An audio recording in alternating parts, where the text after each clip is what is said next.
Well, it's time for the UFC Super Show. Hope you guys are doing all right, and I hope you guys are in good spirits. This is take 2. I for some reason it ended after 33 seconds. Hope it doesn't do it again. But okay, it doesn't. Okay, cool. All right. So with that in mind, I'm just going to let's see. You're booked in a special fight if you like, and yeah, I could do that. But other than that, though, how is everything going in Feckland? So what I could do is really quickly go to fight modes, and a non-title fight's fine. Let's see. But who would you want to fight, though? And in the meantime, let me just set up for... There you go. And let me get my pop-out chat, and we'll get started. And hopefully everyone else will be filing in pretty soon. And Lucas, that's somebody I hadn't seen in a long time. Nice to see you. And I hope everything's going well. And I'll have to take care of that later. Anyway, nice to see you, Lucas. So, I probably figured, but I'm just happy that you're doing well, and well, I'm doing fine myself. I'm just hoping that there are no hard feelings. It's, you know, having supper right now, but I'll try to check in later. All right. So while Cole's gonna have some supper, let's go to heavyweight. But who would you want to fight, Feck? As such, of course, you'll get the red corner just because you're the champ. But who would you want to fight, though?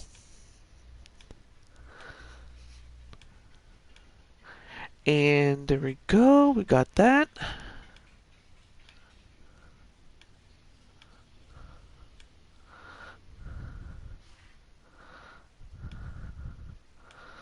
Okay, there we go.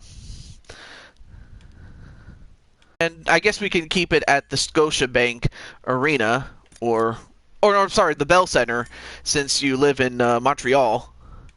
And Showtime, nice to see you as well. And Lashana. But anyway, Feck, are you ready to fight? You want to fight? Yeah, Feck. Well, that would be Feck is on the left, by the way. Well, what I could do, Showtime, is I could put you in a fight on WWE. I still don't have your character, but I may as well mention this while I have a chance. I do have one person that is one no-show away from getting cut off the roster, so it could be the opportunity you're looking for, Vernon.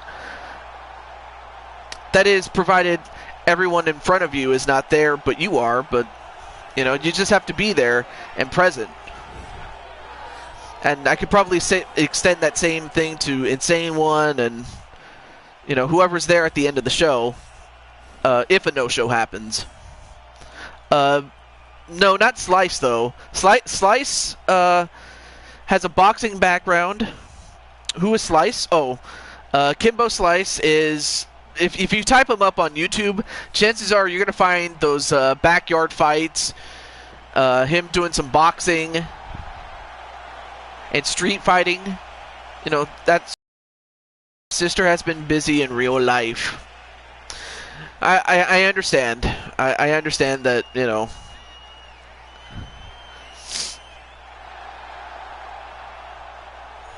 And I hope everything's going well with her. And also Red Hood King. You never heard of Slice? Well, yeah, Kimbo... Like, I think he was a little bit before your time. Like, I think you were just a toddler when he was at his peak. But he was in UFC for a little bit. And also, hey, Walter Johnson, there he is. Or, oh, I get it. Feck is not talking because he's in character and he doesn't want to, like, break it. So there you see the heavyweight champion in a tune-up fight against... I'd have to think that a victory for Slice would catapult him up in the ranks really quickly. But there's the tail of the tape. Feck is younger. However, the height, the weight, and the reach go to Slice. Kevin Kimbo Slice Ferguson. Nice to see... excuse me. Nice to see Red Hood up in here. 4 wins, 1 loss. He stands 62 inches tall, weighing in at 225 pounds. Fighting out of Miami, Florida, Kimbo Slice! So... This man is a mixed martial artist making his professional debut here tonight. He stands 5 feet 10 inches tall, weighing in at 221 pounds. Yeah, Jack Bayou, I saw the... no, he did not face Brock Lesnar, although that would have been a great, dream match. But yeah, I do miss Jack, and I'm gonna miss Jack, as well as the man behind the character. And wow, Slice doing pretty well in the stand-up game, but that's his bread and butter. For Feck, his best chance is to, take him down, and for Slice, he has to stay up. To start off with, ooh, big, nice left hook there. But again, he comes with a boxing background, so he knows how to throw hands. Oh, went for a takedown, but Slice stopped that.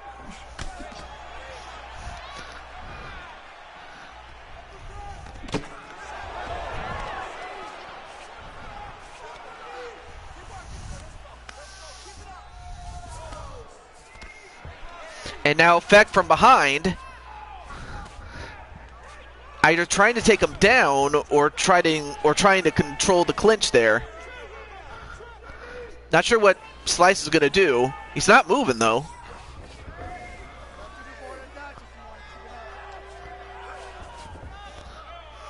Although he's edging him close to the cage there.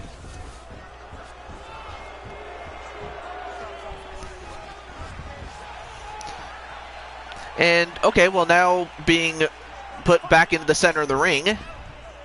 Yeah, you do have a UFC fight today, Walter. Yes, you do.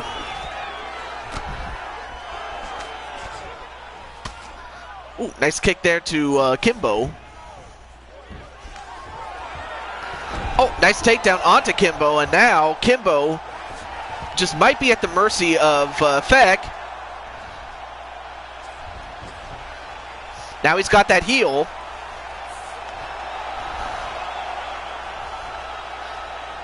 And I don't know if Kimbo's going to get out of this one. I mean, he's never been known as a submission fighter, and that kind of proved it right there.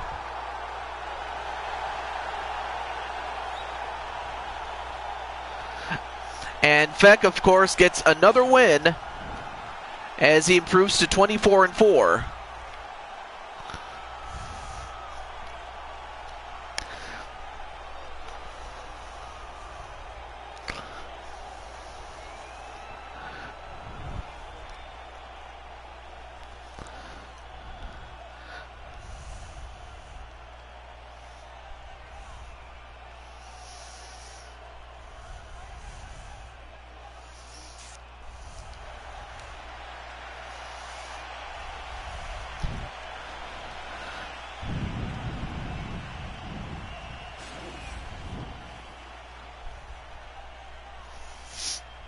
Ladies and gentlemen, referee Yves Leving has called a stop. Yep, congratulations to Feck. 2 minutes, 3 seconds of the very first round. Declaring the winner, the chosen one. What are you Drew McIntyre all of a sudden? I kid on that last part, but Congratulations to Feck, and we're finally going to get started with our Super Show, which includes the first round of our 16-man tournament, as well as 3 title matches. And then, of course, we get to week 2. We'll have more title matches and the remainder of the tournament to go. No, you not. Shut up. Yep, it's a Super Show. All right, well, congratulations to Feck on this one-off. And we're going to get started with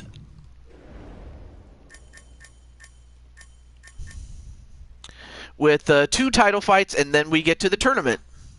And Sabri Reed, if I'm pronouncing that correctly, or underscore. I remembered that was your character's name.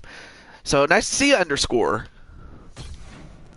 All right, so we're going to go through this one. So, of course, we're going to do the first 3, and then the remaining 4 we'll do on week 4, or week 2, excuse me, I can't talk.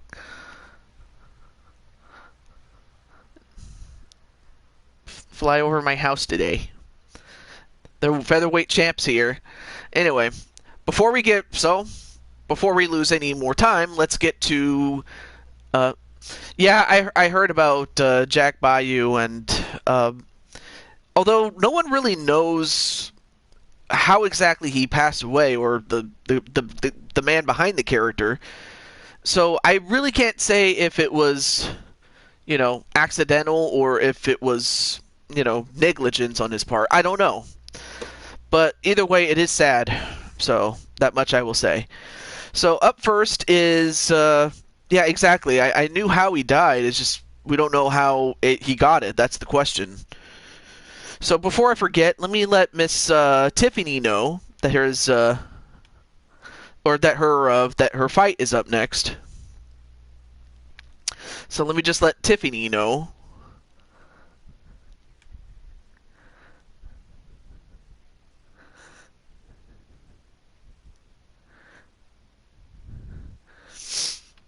Yeah, I mean, it was a shock to me, so...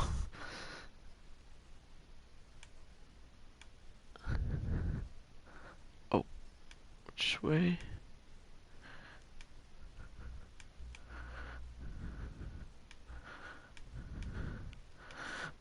Oh, there we go.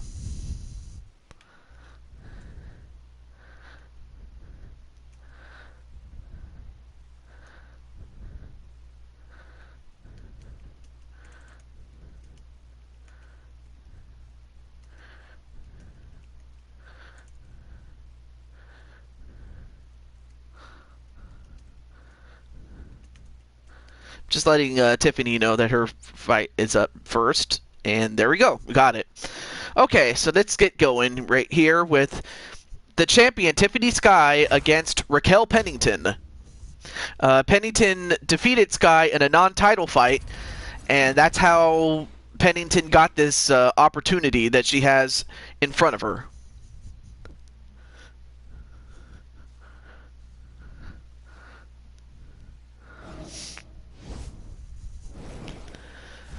So Sky on the left, Pennington on the right, and Walter's already going for Tiffany to win and defend the Women's Bantamweight Championship. Of course, hopefully Tiffany does come in, because for Tiffany, she has no-showed 9 times, and one more no-show. By the time we get to the end of the event, will be considered a no-show, and then we have to start putting in someone new. So I wanted to at least let you guys know about that. I'm guessing you didn't use Game Face for any of the characters. Most likely no. I haven't. Underscore. I usually just do it El Natural style. And also, hey Logan, what's up? And if I'm not mistaken, is Logan... Yeah, that's right. Logan is in the tournament, so nice to see you. And, oh, damn it, the chat broke again. I always hate when it does that. It's like, just when I thought it was going to work, it didn't. Yeah, you mentioned that she's been busy with, or that her, what is it, the fact that she's had trouble with YouTube. Well, as much as I hate, making exceptions, that's what happens when you have only 22 people to work with. Damned if you do, damned if you don't. That's the type of thing I had to worry about. I mean, of course, it's not that much of an issue with, WWE and most especially Fire Pro. With Fire Pro, I mean, that's definitely not a problem. Now, Tiffany is younger, has the height, and, well, I didn't get to see the rest of it, sadly. So, yeah, you mentioned it, Brandon. And I'm hoping that Tiff does come in.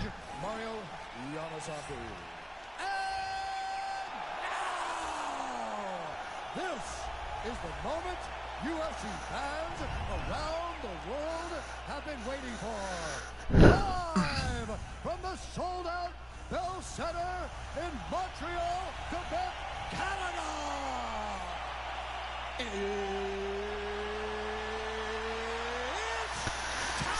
Yeah, because there's only 22 slots. Like 22 slots to make custom fighters. That's so small. Yeah, 22 customs. So that's why I'm hoping that when we get to like UFC 4 or whenever the next UFC game is, that they increase it considerably to like 50 or maybe even 100. Well, at least 50, because then I could keep more people on. Than what I have to do.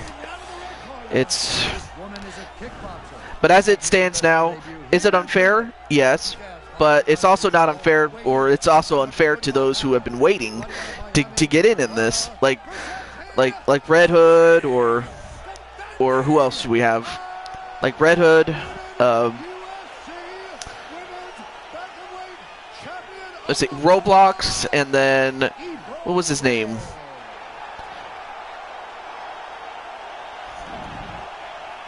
Vernon Quinn and several others, or Insane One even. So that's kind of where I'm at that point. And also, hey, Daniel Dino, that's another guy I hadn't seen all that much, but it's nice to see you. There you go, first round, you ready? Are you ready? Let's go, come on! Yep. That's kind of that's the ideal circumstance, Walter. And there you see Sky in the black with the gold print, and Pennington in the blue. Ooh, nice kick onto Pennington, and Pennington's already hurt.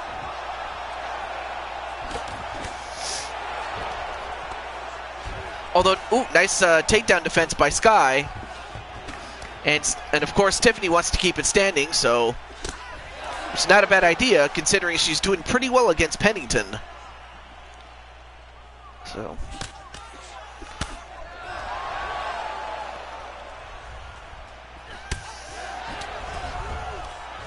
And Pennington going for Sky. Nope.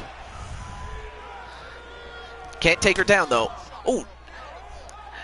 Nice counter punching there by Pennington.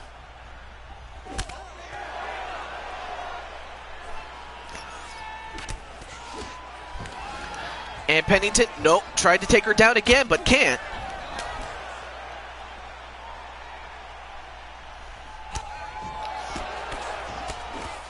I mean, this fight's scheduled for 5 rounds, so we'll find out how long this will go.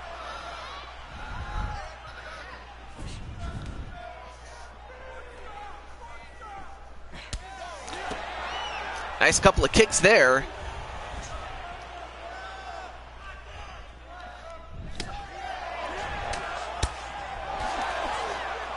And Walter going UFC, UFC. And Tiffany going for a takedown of her own, and she gets it. Now caught in the guard there, but then caught in a guillotine. And I think this is what put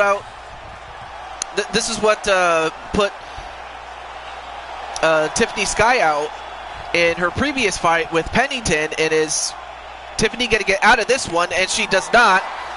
And it's official. We have a new champion. in Raquel Pennington.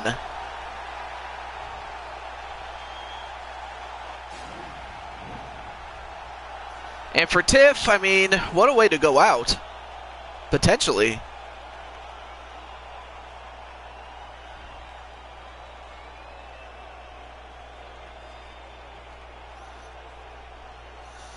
I mean, just sinking that guillotine, and it was only a matter of time before Sky had to either escape or tap out.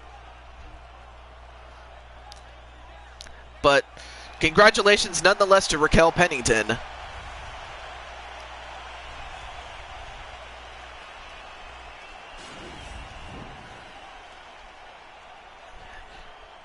Ladies and gentlemen, referee Mario Yamasaki's final stop. Oh yeah, that's right. You did win your last tournament, Logan. I almost forgot about that, but much to the chagrin of Tiffany Sky and to a certain extent Brandon. UFC Bantamweight champion of the world, Raquel Pennington.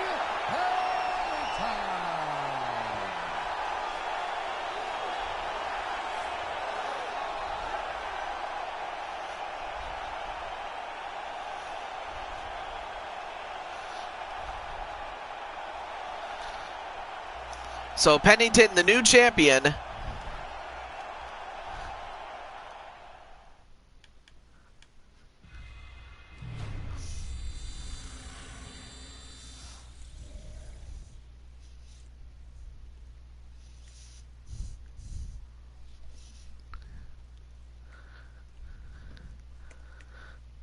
There we go.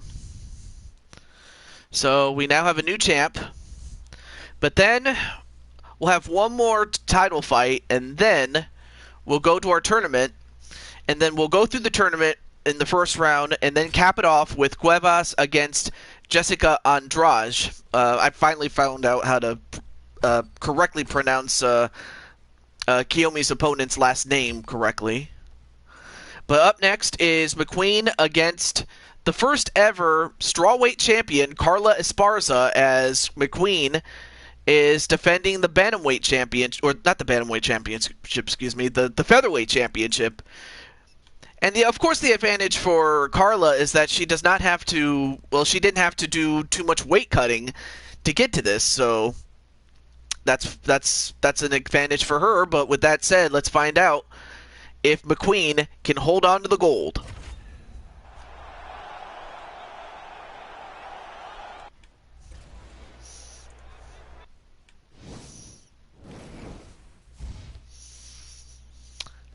All right, so Walter's going for Mcqueen and going for Mcqueen to win this. No, when my fight is up, because it will show my strikes. Don't expect a lot of emotion running through me. I have a feeling you'll just go in there and take care of business. I have to think, Brandon. That's probably what you're going for, I will say. So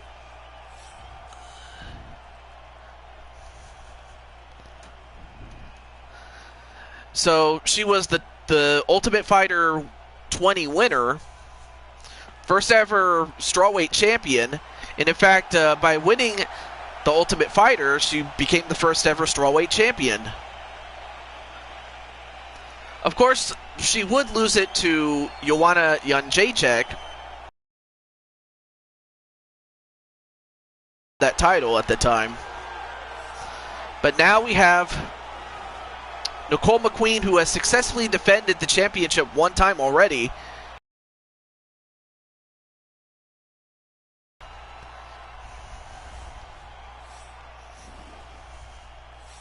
GG?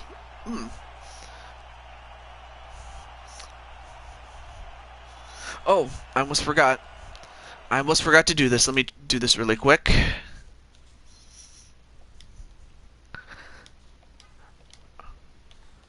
Okay, now you can see the whole screen, so there we go. I'm pretty sure you meant to say something else, but let's see. But no harm, no foul, really. And Walter is going to go for Nicole to win. And now Nicole doing the McGregor strut.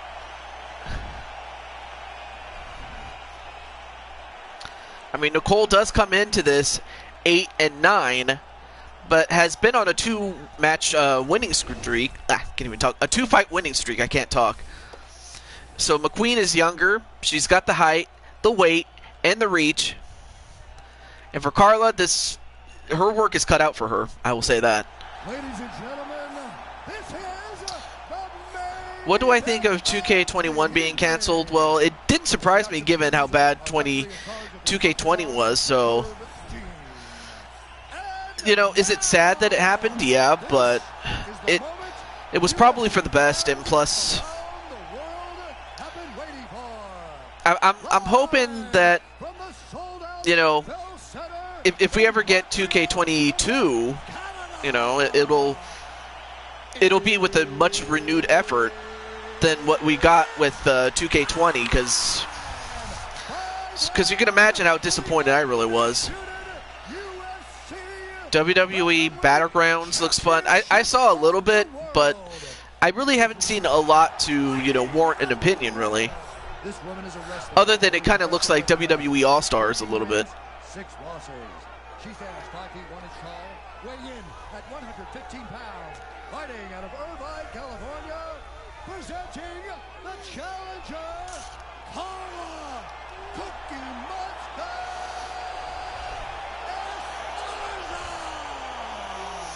Esparza. So you have Carla the Cookie Monster Esparza, given her propensity to eat cookies. For Carla, you want to feed John Cena to an alligator? What? Wow. Yeah, I did see that. Of course, I'm not sure if that's what they'll go with, but I mean, it's something there.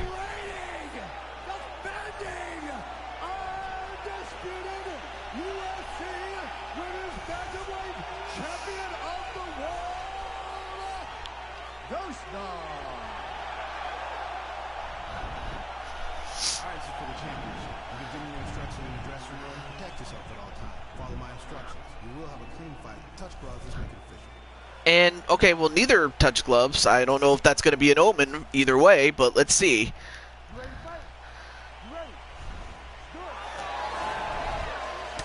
So for Esparza, it's very simple.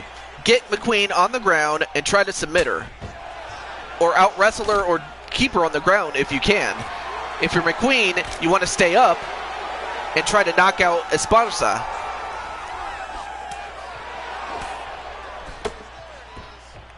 Or if you do go on the ground, see to it that you're on top of her and try to finish her off.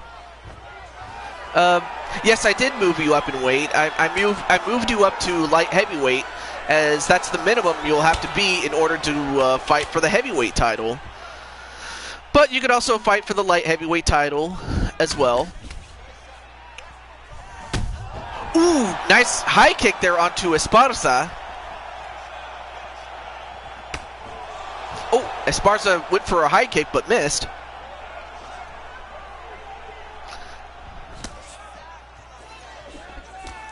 So after this, we will have our tournament,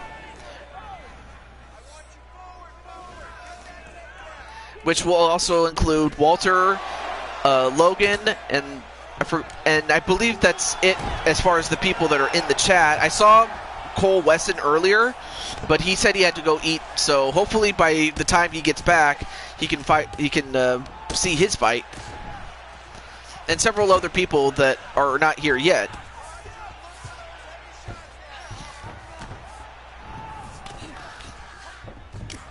And right now, Mcqueen on her back with Esparza in her guard.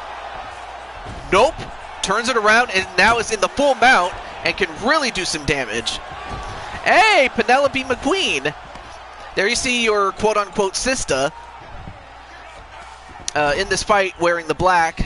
But nice to see you, Penelope. I hope you enjoyed Salt Cart yesterday. And I hope everything's going well in your neck of the woods.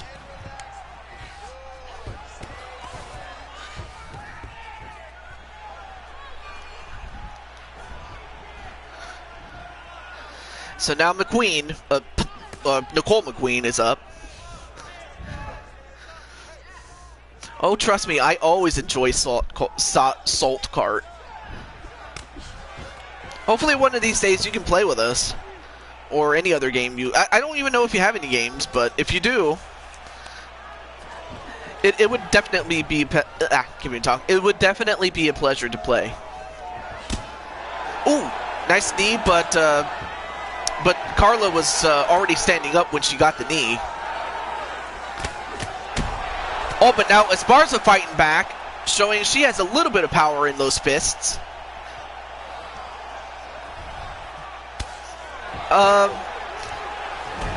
A guy by the name, the person that won was King Kirby.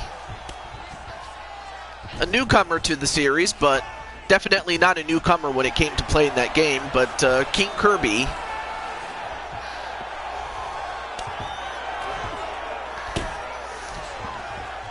And right now McQueen just tearing into Esparza, but then again, when you're on the ground, I mean, you're at her mercy a little bit. Fist, I gotta find the charger to my Switch. Ever since I cleaned my room, I haven't been able to find it. Oh, that's, oh man. Well, hopefully you find it, or at least, or if you have to order it on Amazon or something like that. Hopefully they have chargers, or if you can order it off of Nintendo or something. I hope they have that, because that absolutely sucks, though, man. But hopefully you find it, though. I really hope you do.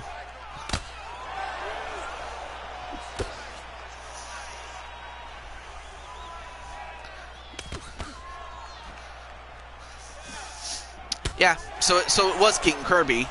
Back to this fight. Ooh, nice couple of fists, and wow, nice takedown. But then again, Esparza, you know, is much stronger than she looks. And that might have surprised Nicole.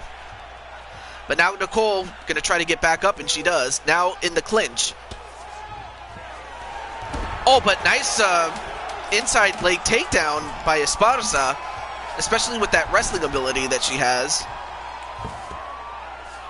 And a bit of jiu-jitsu to go with it. But that's the end of the round. So this is our first fight that has gone past the first round.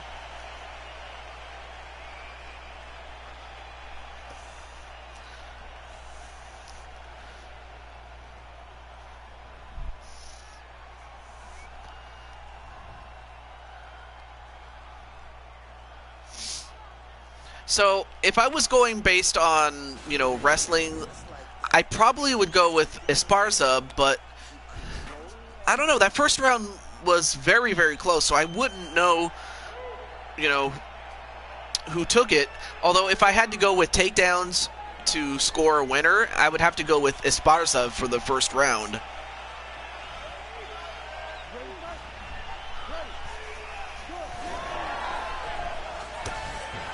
And Esparza, yeah, naturally going to go for her wrestling, takes her down. Now Esparza going right after McQueen.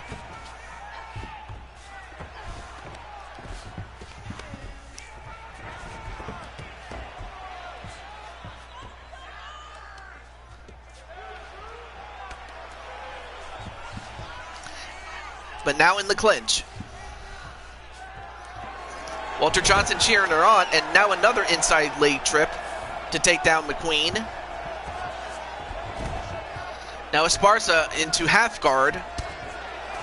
Ooh, nice punch to the side of the face. Although that could have been to the ribs, so I couldn't really, it happened so fast I couldn't keep up with it. Now back in the guard is Esparza. Nice elbow shot right to the ribs / abs of McQueen. And McQueen going for the ride. Wow. I'll tell you one thing. Esparza just picked up McQueen like 2 cinder blocks and just slammed her. Ooh, big punch with that right hand there. Now McQueen trying to reverse it, but cannot. Ooh, and another Another big punch with the right. And right now Mcqueen is hurt.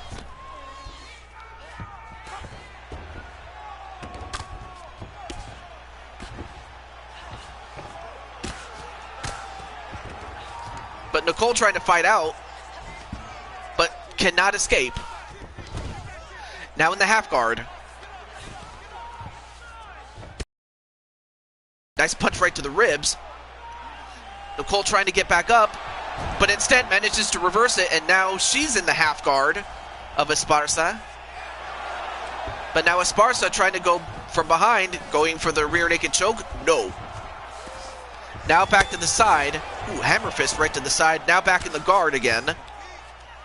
And Mcqueen, for a moment, I thought she was going to try a guillotine, but I suppose Esparza was much smarter than that.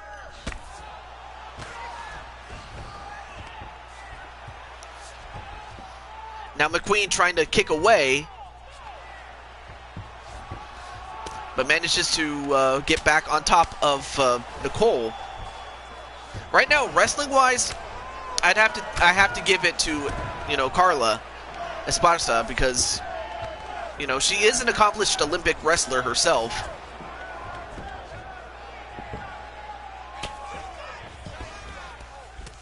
I mean, so yeah, you're seeing a lot of beautiful wrestling moves. Amateur wrestling style, mind you, but still. Ooh, big punch right to the face.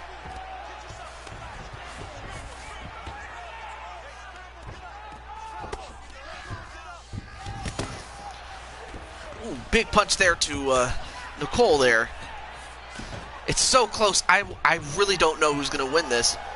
But I think with the control, I mean, Carla Esparza has this, but now Mcqueen has her at her mercy with the full mount.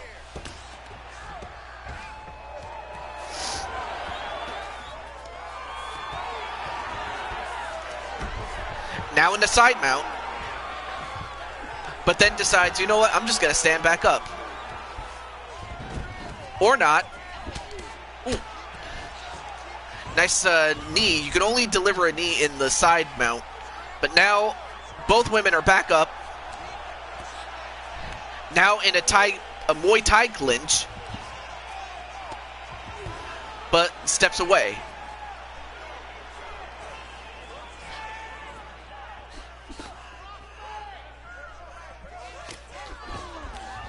And Esparza, ooh, tried to go for another takedown, but ooh, well-placed punch in the ribs, and then a nice overhand right onto Nicole.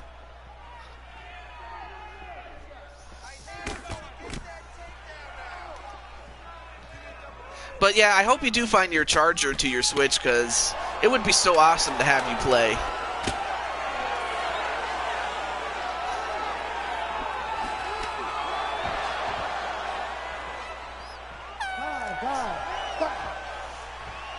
And that's the end of round two. I think that, you know, Esparza had won that one quite more convincingly than she did the first time, or the first round, rather.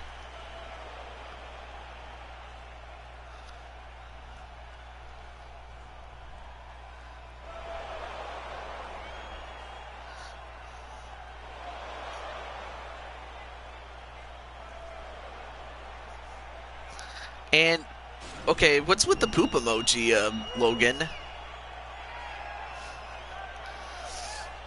Of course, then you have the lovely senoritas.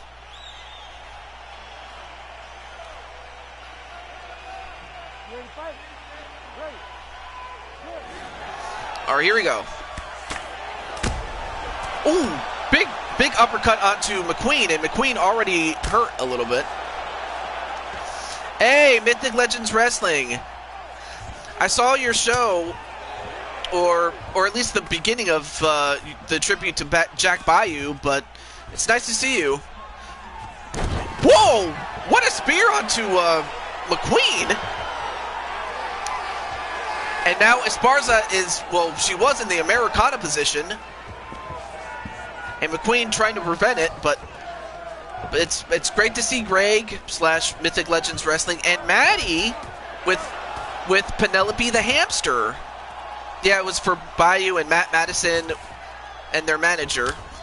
But yep, now we go from Penelope Mcqueen to Penelope the Hamster, represented by the icon of our good friend Maddie. And right now, Mcqueen is the one on top and is beating the heck out of Esparza with those hammer fists.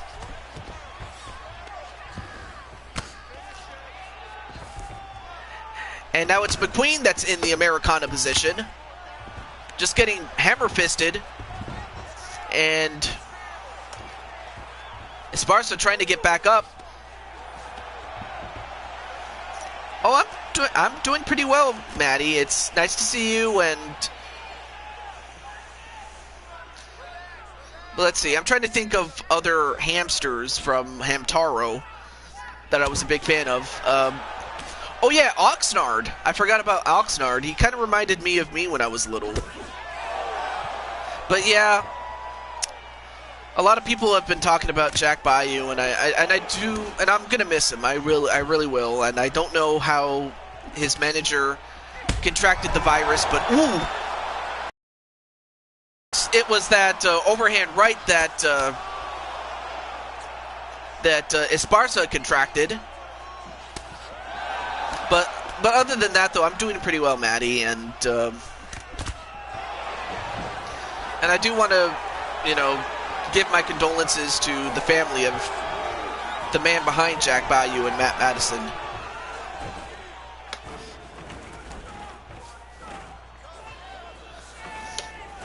So while Greg answers Walter's question, both women are up against the cage, but it's mainly Mcqueen that's up against it. And I never knew that Carla Esparza had Muay Thai techniques herself, so that's something new to me. Your birthday's coming up in 17 days. Well, I wish you a happy birthday.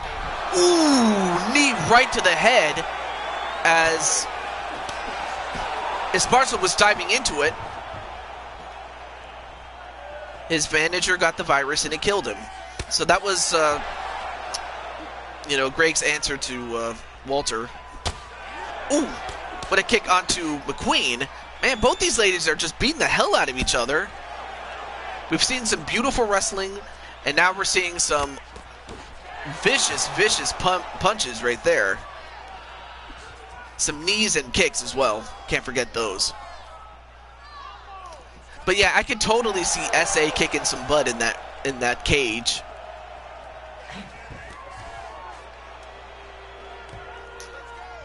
And went for a takedown, but it was well reversed, though. And we will always love him. Just like Whitney Houston always said, I will always love you.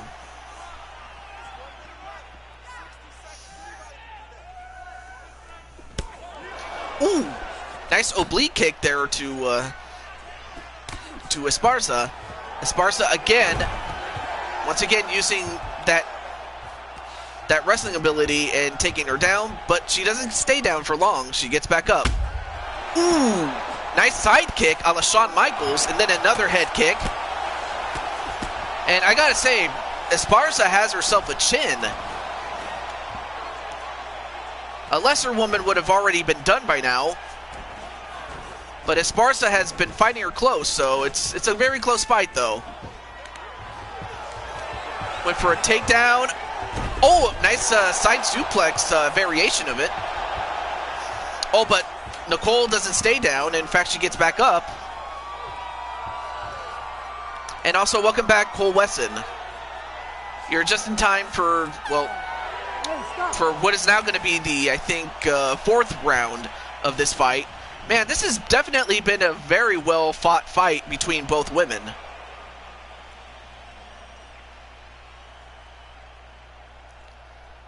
And that, ooh, that kick right to the abs. And then that high kick, which, even though it was blocked, it still did some damage, though. I'd have to think for some residual damage. Give her some water, give her some water. Listen, that was a great finish. The bell saved her. Now this time, you're going to come out fat.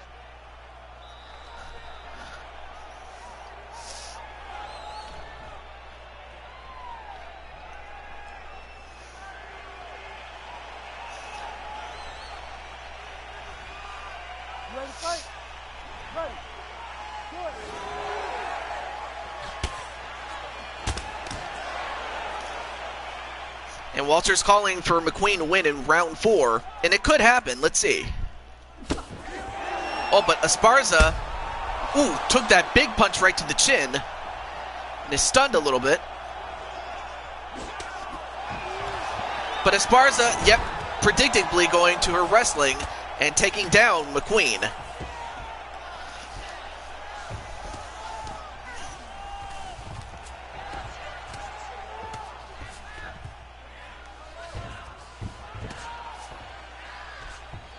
And, oh, no, wait, Mcqueen got up.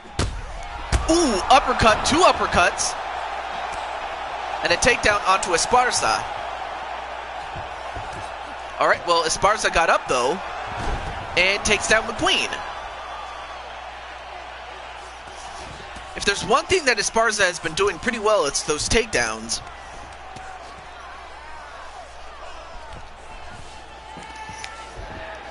Now Esparza in the guard. Oh, but Mcqueen gets right back up and is up against the cage.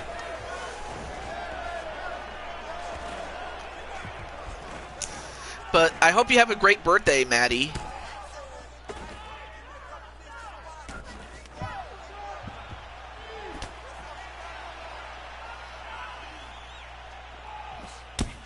Ooh, big kick there onto Esparza and another one. And down goes Esparza again.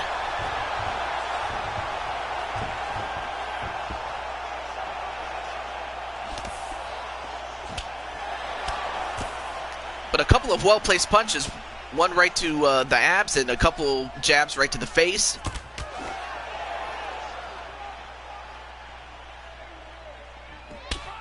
Ooh, nice shot right. I don't know if that was to the liver, but it was pretty close, though.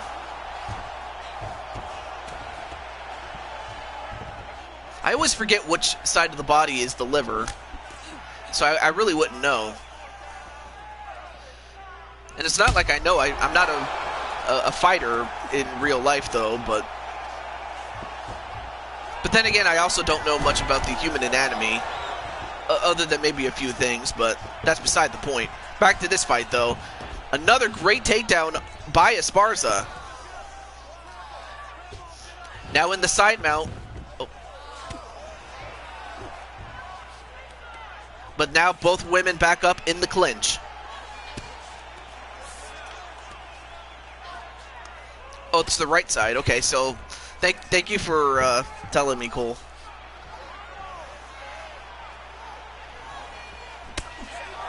Ooh, nice Taekwondo kick.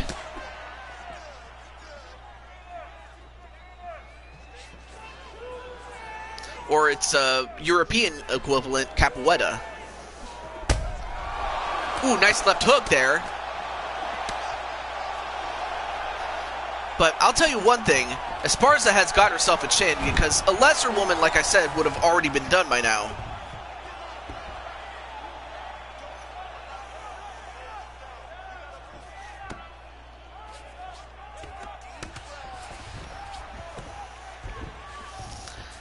And Queen trying to get back up, or Mcqueen, excuse me. That's a good question. I don't know how Esparza is still doing this. But she is showing that she has the heart of a champion, so... I mean, of course, let's face it, she is a former champion in real life, so... that would explain a lot.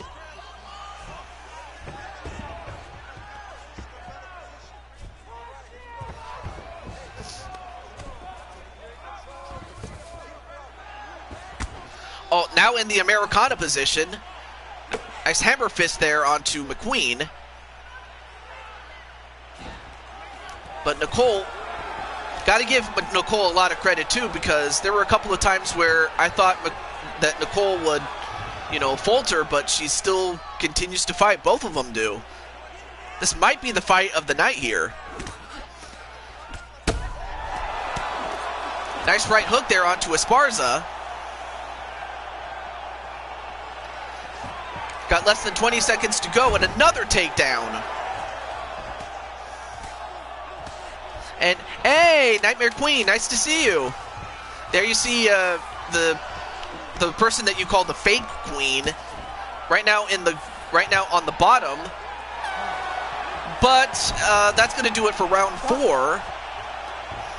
So we will see Nightmare Queen next week defend her flyweight championship. So for now, Queen is in her suite.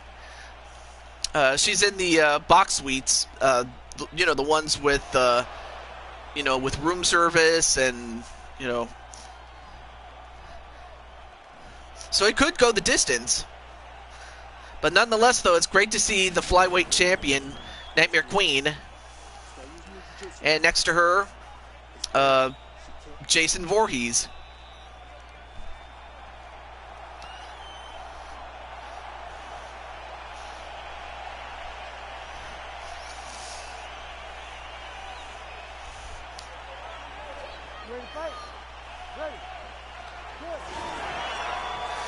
All right, here we go. 5th round.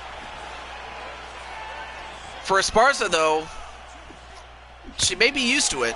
If there's one thing that Mcqueen might have a weakness on, it's the fact that she hasn't been in a 5-round fight. So that could go against her.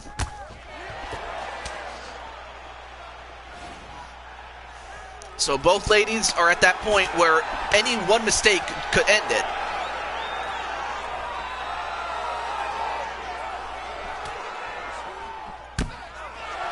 And that's my face right there. Anyway, back to this fight, though.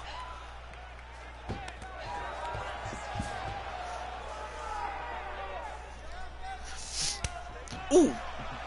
Nice kick to the leg onto Esparza. Oh, but Esparza fighting back. I live in the playset of Chuck E. Cheese. Why would you live there? It's probably where a cesspool of germs would be. I mean, it's of course not that, it's not been that long ago since I was at a Chuck E. Cheese. And Nicole, you're just in time for your own fight. Ooh, big punch onto Esparza, but Esparza got back up. But then she comes back and slams Nicole Mcqueen. And speaking of Nicole, there you are.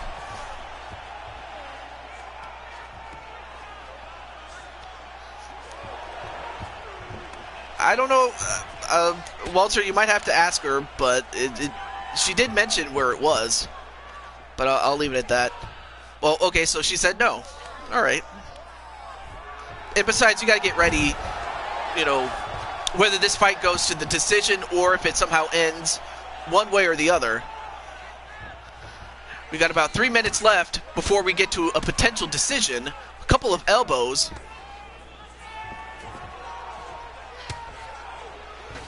Just elbowing her to death, and ooh, nice,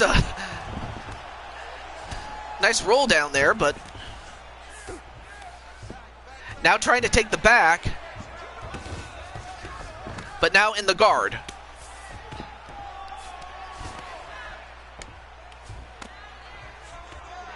Now we're at the halfway point of this round. Now in the side mount.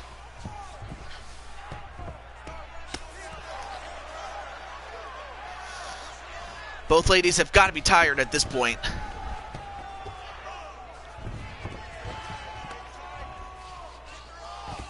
Now transitioning into the Americana position. Then got a fist for her trouble. Some room service nachos. Ooh, elbow.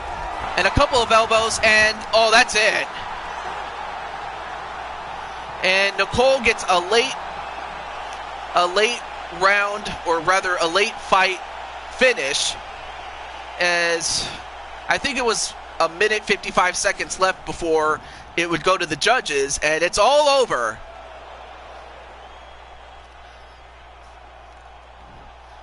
Gotta give it to Mcqueen, Nicole Mcqueen. She was tested, all right, by the former strawweight champion, Carla, the Cookie Monster Esparza. But, so yeah, congratulations, Nicole. GG.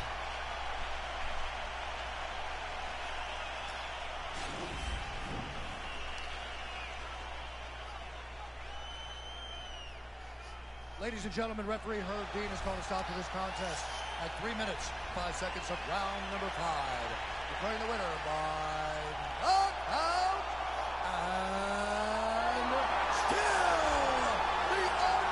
And welcome back, Lashana. I will always be the original queen. Ain't nobody can beat me. Oh yeah, I forgot. Nicole with the win is now at an even 9 wins, 9 losses. She was on a losing skid at one point, but now now Nicole has righted the ship and is on her way to superstardom. Why would you want to be a queen? Unless you want to become a Mcqueen. But then again, that is beside the point.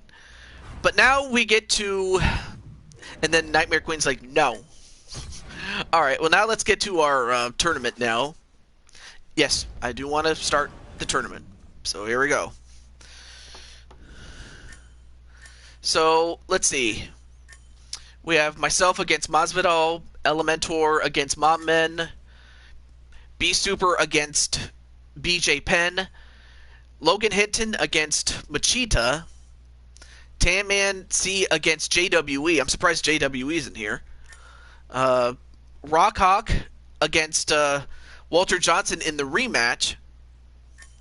Then, of course, you have Kyle Young against Bryson Hope. And finally, the rematch between Captain Danger and James Gamer.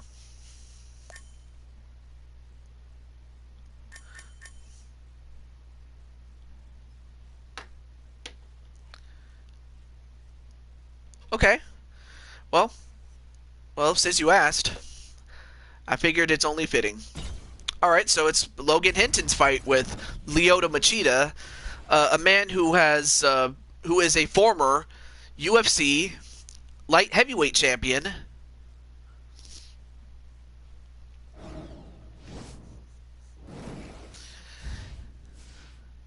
So, who do you guys think is going to win, Machida or Logan in his debut in light heavyweight? And Walter says he will beat the Hawk.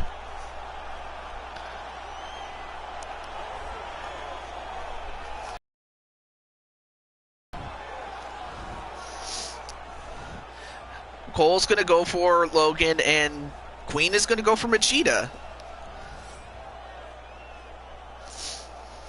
A black belt in karate and jiu-jitsu. So this guy was responsible for bringing in karate as an art in mixed martial arts. And Walter's going to go for Machida as well.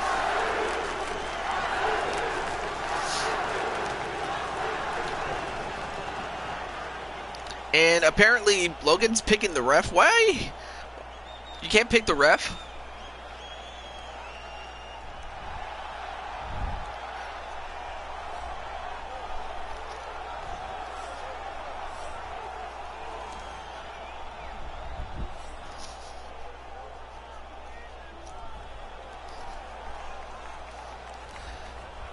Well, up next is the light heavyweight debut of Logan Hinton.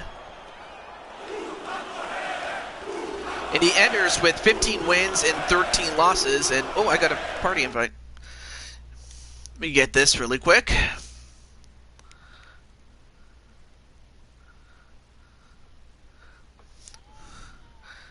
So we have...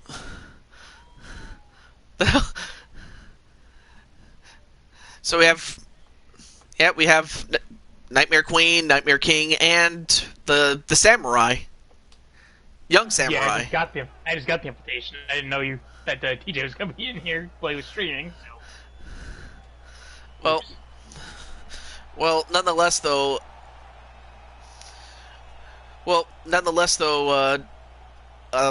Shit, I forgot. Oh yeah. Samurai, are you ready for your fight? Yes. I think it's gonna be very awesome, I will say. Well, Logan is younger.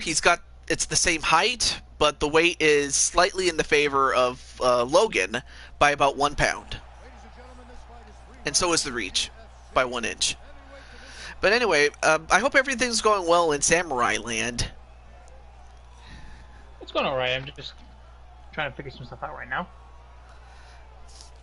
And I suppose I would also extend that to the Nightmare, both the Nightmare King and Queen.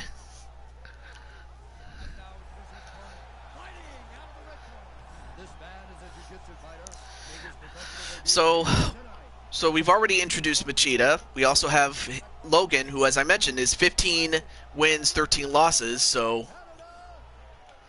we'll see how he does against a legend in Machida. And oh, hey, Prince Mario, great to see you. Hey, Cole. I see you. Yep. Wait, you're a Pokemon now? Nightmare says, grab that Kyle and put him in a Pokeball. I am not a Pokemon. I was going to call you Samurai-mon, but then I was like, oh no, wait, that's Digimon. Sorry. Yeah. Samurai-mon, Digivolve. But it's great to see Prince Mario. What's up, man? I definitely enjoy, for those who don't know Prince Mario, I definitely enjoy, talking some music, especially the classics from years past, like the 70s and 80s and 60s. Maybe a little bit of the 90s too. The classic rock era, so to speak. And ooh, nice nice high kick by Hinton, but it missed. Oh, nice to see you, Queen.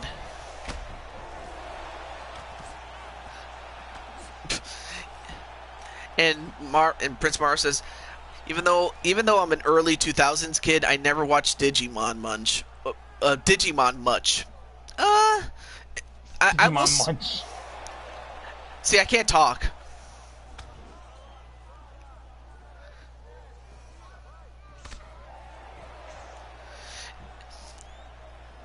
Well, I mean, I saw it when it first started in the late 90s and in the early 2000s. So I was like, I definitely loved the early seasons, but then as it went on, it was like it just lost interest.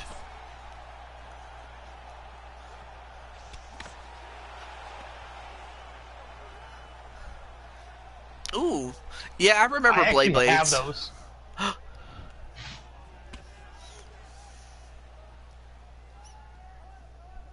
I mean, they are spinning tops that can very easily make someone trip or,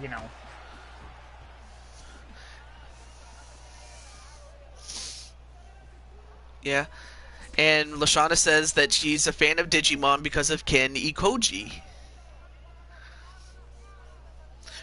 When I came into early 2000 shows, I was more into SpongeBob and Ed, Ed and Eddie. And those shows went downhill.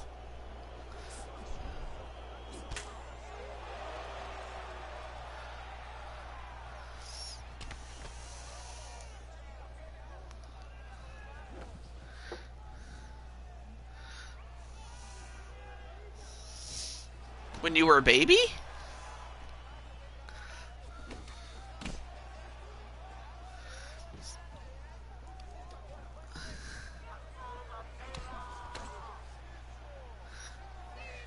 Growing up makes me feel old. Yep.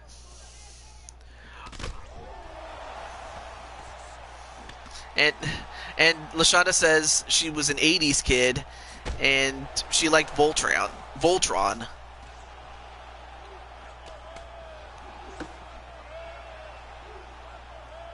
Hey, Queen, this might be something they might like. That Brian Cuevas was like, I think it's one job. I heard that the game of Battle for Bikini Bottom is going to have a revamp. Interesting.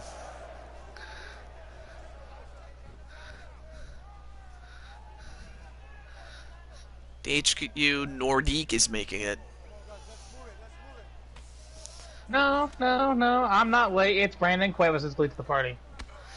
Remember when Transformers was a big thing? Yeah, it was. And it was in the movies for a time.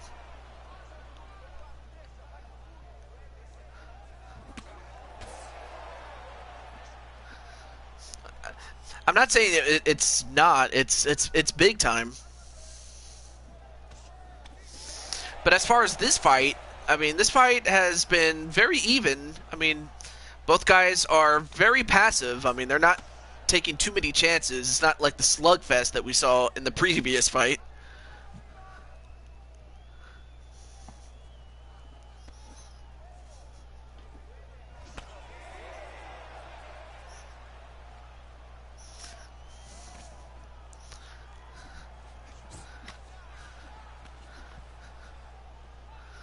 Because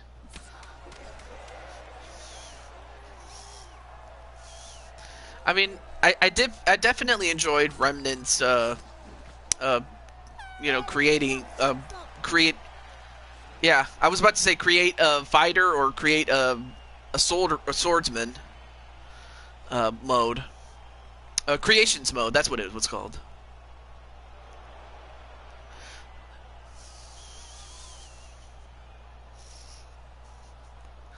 Ooh, very good combination there by Logan. Although I don't know who won that one. It was very close.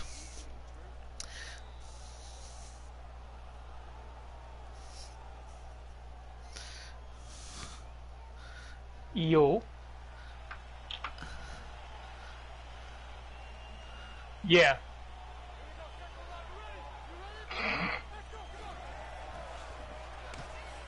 Knight Rider, G.I. Joe, Thundercats, Knight Rider, the A-Team, He-Man.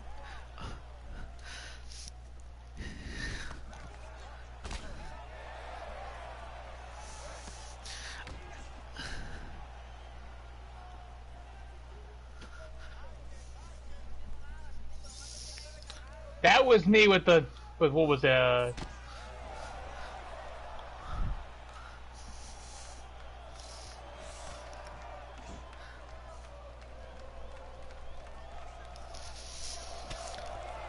Ooh, nice couple of kicks there by Machida.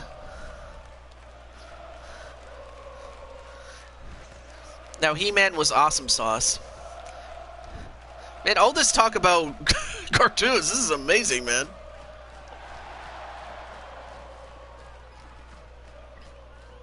Oh, She-Ra. Yeah. Oh, yeah, She-Ra. Can't forget her. also Power? yeah, swag. I actually know how that feels when you're bored, so bored you don't got stuff. I legitimately did that when, like, I think back in like 7th or 8th grade, I want to say. I was so bored. I was like looking into Power Rangers to see what it was all about. I went from Mighty Morphin and just waltzed right through all the way up through from Mighty Morphin Power Rangers all the way up to I think Jungle Fury. Oh, yeah, Jungle Fury's pretty good. It was very good. To be honest, it was one of my favorite Red Rangers, Casey.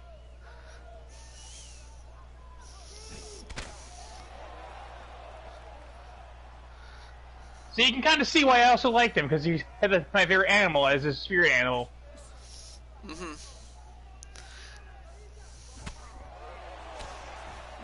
Somewhat. Oh, Be glad I can't didn't stick him in a red suit. forget.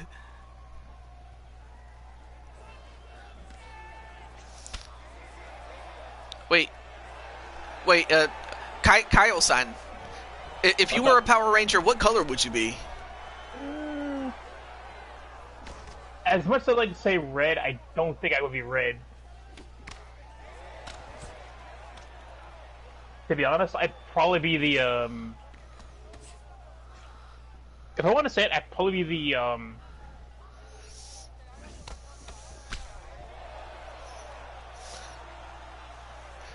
Oh, well, it doesn't have to be just limited to any color particularly. If there's also a special ranger that you know from a series or a series ranger.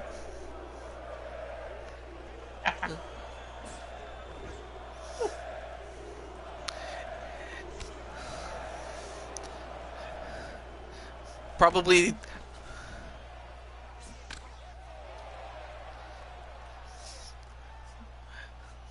Man, Cole said he'd The most probably go feared for the, pink ranger there ever was.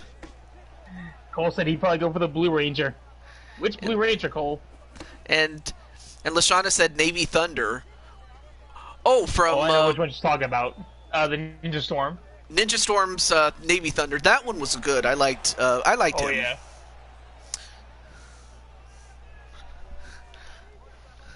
Old cartoons and TV shows. Oh hell yeah! Oh, he was RJ. cool. Anyway, hey, Beast Super's here. Yeah. What's up, Beast Soup? What's up, Beast? Yeah. Yeah, I do remember him actually. Gingy.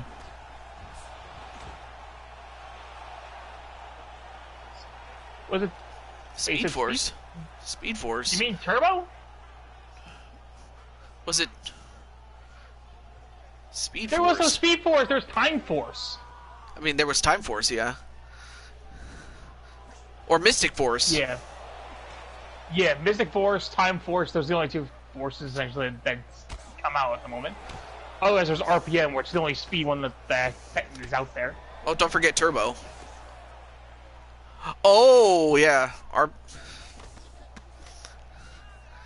RPM. Yeah, RPM is considered one of the best of all the series, according to... I think it was... Which I one? remember him. Yeah, I remember him. SPD. Oh, yeah, Sam, yeah.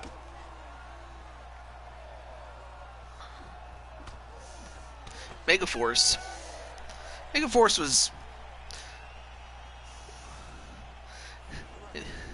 And Logan's like, can I just be one of the villains? Well...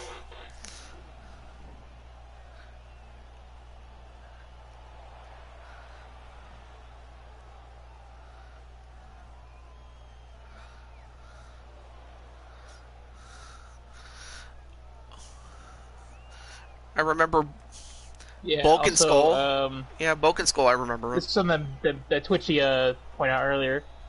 Who watched Johnny Test as a kid? Johnny Test. He just... Well, apparently, he said there's a webtoon out there.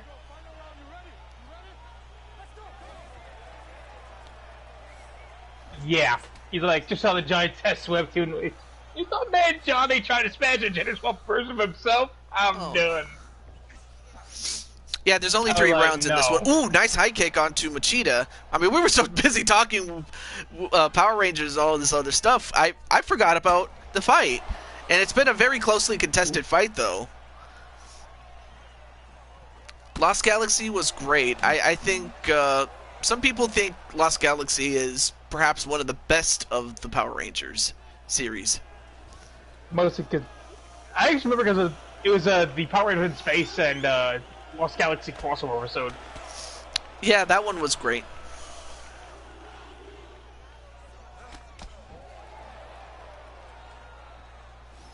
When was that? That was essentially...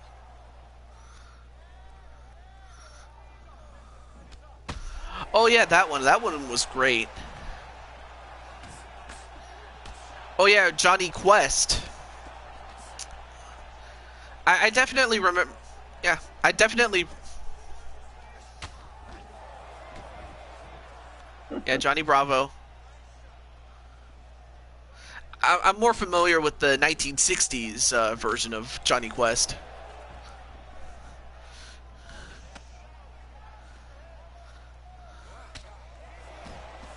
We've just gone right to... Yeah.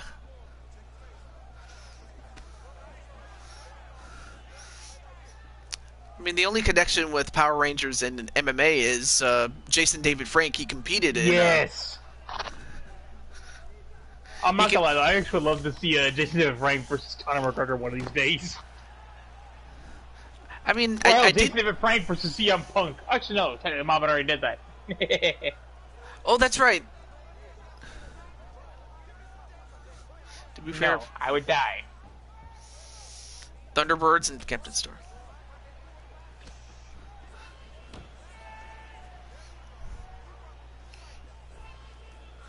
Samurai. I did not watch that one through, so I can't give an honest answer. I would say... I said I haven't... I believe his name was Noah, the Blue Ranger? Okay. Oh, I'm sorry. Okay, so it was Kevin. I always forget his name, but it was definitely the Blue Ranger from Samurai. I gotta watch that. I'm not gonna lie.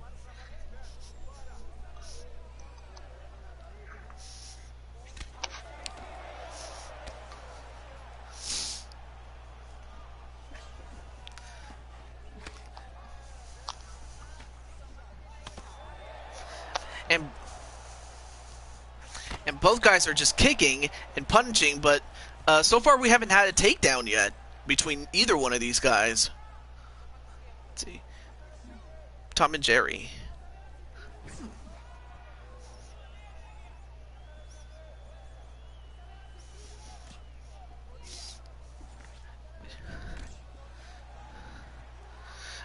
Oh yeah, the creator of Tom and Jerry and Popeye the Sailor recently passed away. Gene Dench.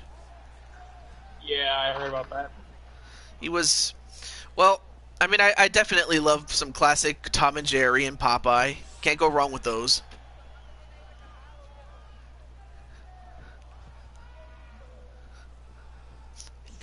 That's all, folks. I did. Bam! Nice kick to Logan there. Staggered a little bit. Oh, but he comes back with, wow. And Logan taking a page out of Chris Jericho's book with the what is it? The Judas effect. Do you like that song, Nightmare?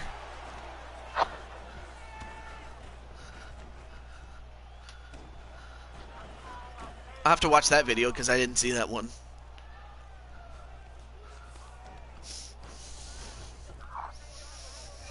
And both guys are in the clinch, both Machida and Hinton, with about 10 seconds left to go. 5, 4, 3, 2, 1, and we're going to a decision. We're going to a decision between these two. We'll find out which one of these two will win. Queen, check your DMs on Twitter.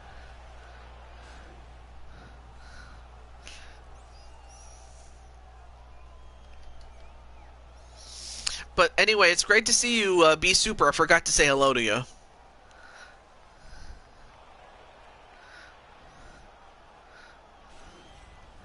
And I hope you're doing pretty well. Here's the official word. Ladies and gentlemen, after 3 rounds, we go to the judges' scorecards for decision. All 3 judges scored this contest 30-27. 2003, hands down. And Logan wins the and Logan wins the fight via decision, and he moves on into the next round of the tournament.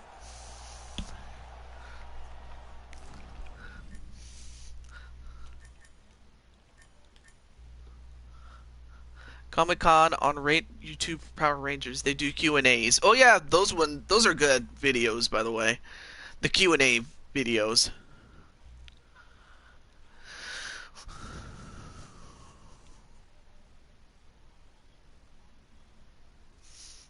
Power Rangers?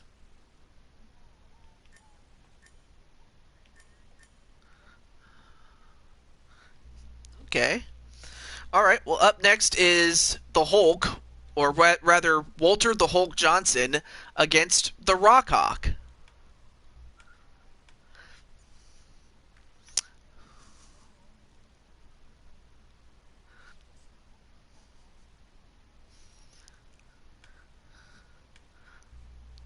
The Hulk?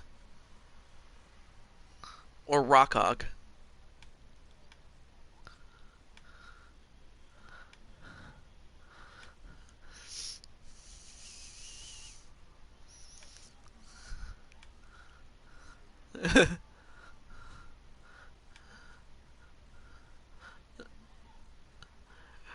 Shut up, you thong-wearing fatty.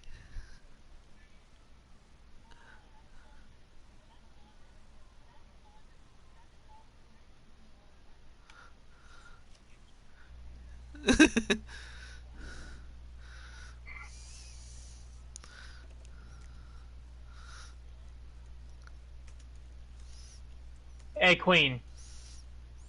Have you seen this?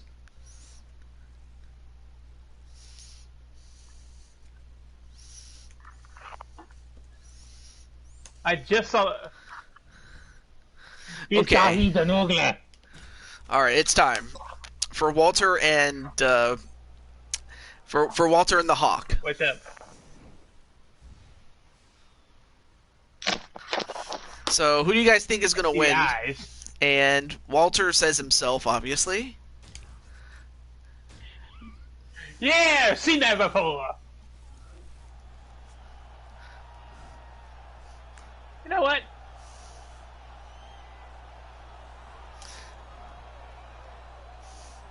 Actually, you're number 11.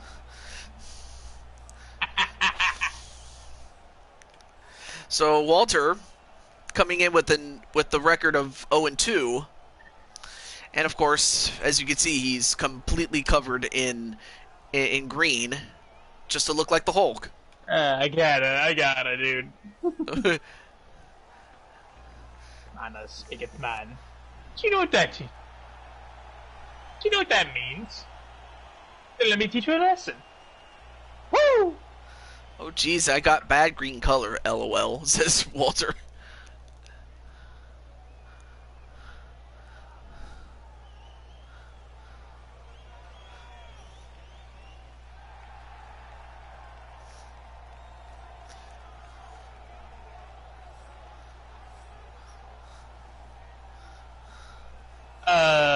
Let me point something out to you real quick. The fact that essentially, what was it? Captain America cursed before him in The Winter Soldier was the worst.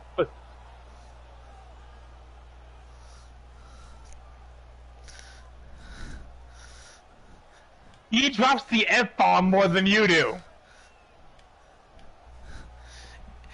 I definitely can't get enough of his English, mother trucker. Do you speak it? Does he look like a witch? Boom. Does he look like a witch?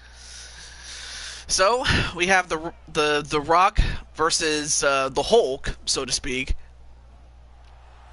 Ladies and gentlemen, this fight rounds in the UFC heavyweight division. Introducing first, fighting out of the blue corner. This man is a kickboxer, making his professional debut here tonight. He stands 6 feet 4 inches tall, weighing in at 205 pounds. Fighting out of Atlanta, Georgia, Hercules. And now introducing his opponent, fighting out of the red corner. This man is a mixed martial artist, making his professional And Walter's debut here tonight.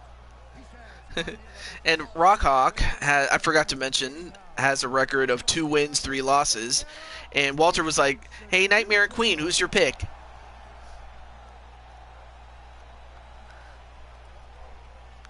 Also, yes, yeah, Twitch, show me that Queen. Where's the only thing I want to say, who the freak owns a blue monkey suit?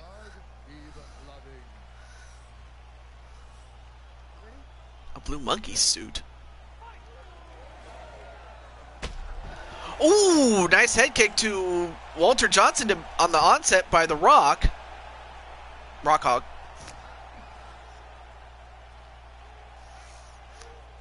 Yeah, I could hear that. And Walter, nope, tried to go for a takedown, but Rockhawk denied that.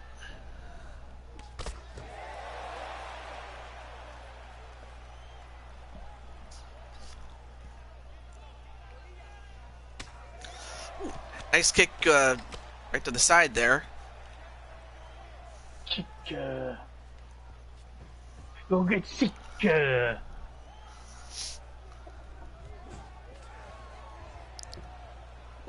Yeah. Oh man, that's the worst feeling in the world. Also, I'm just gonna say this real quick. I told Swag this earlier. I was trying to record some matches for my pay-per-view.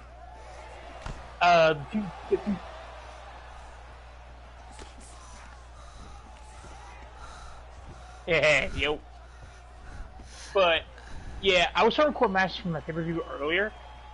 The only thing that bugged me, to be honest, was that some of the characters I didn't know had these banned OMG moments I have, so I had to keep stopping the match.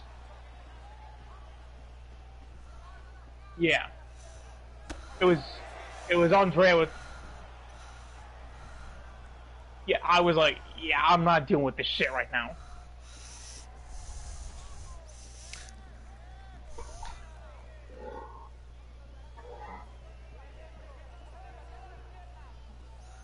Yeah, that's probably what's going on in my head at the time. Just like, why?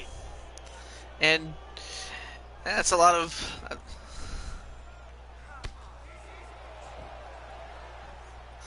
There's a reason why I just said what is it with you and fucking today? Potential hires.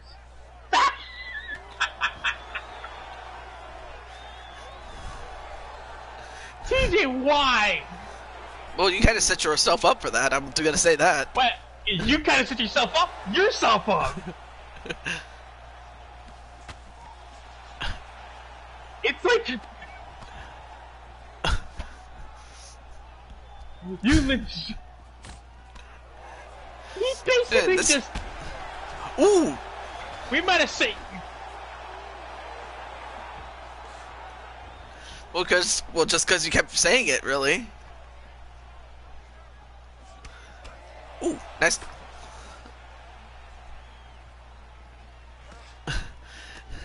Man, you guys are having way too much fun, I will say that.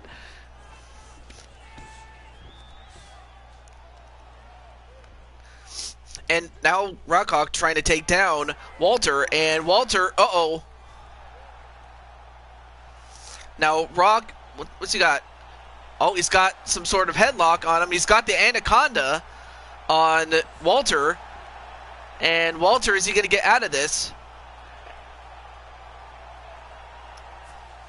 And like a bird that stalks his prey, that's it for Walter as he falls asleep. Well, the Hulk went night-night. And also the man who is now going to be walking into the Stable Wars with us, TJ, with assless chaps. Wait, who? Wally.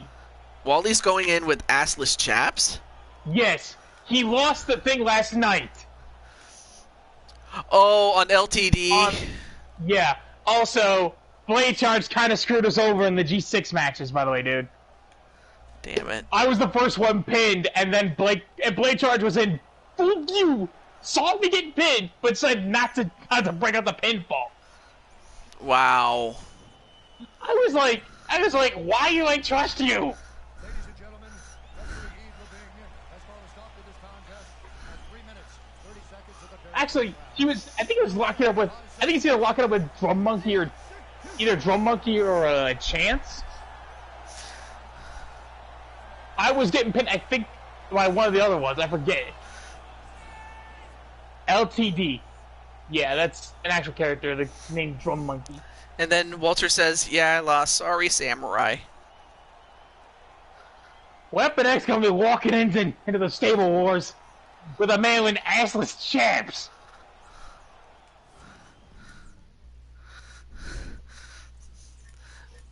Well, I don't know when it's gonna be, so. Well, hopefully, you know what? I'm just gonna shut up. I'm just gonna shut up. Yeah, right you now. might wanna. One thing I will mention is to. Oh, that's right. I forgot, Cole. You're not in the tournament. I am so stupid. I forgot that Cole, instead of being in the tournament, you actually have a shot at the light heavyweight championship. I forgot that, and it's on week 2. I forgot about that. I am so bad. I'm sorry, man.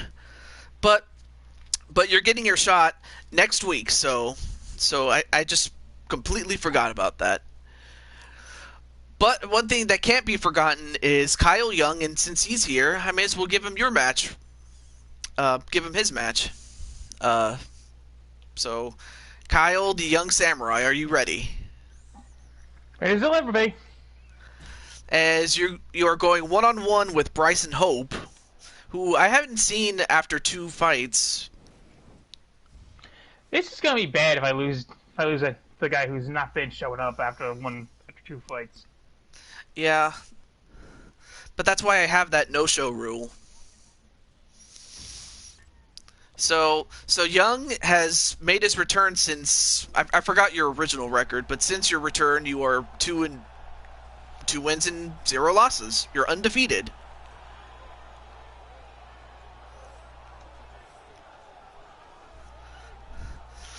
So Bryson Hope from Sacramento, California. Hey, that's where I'm from.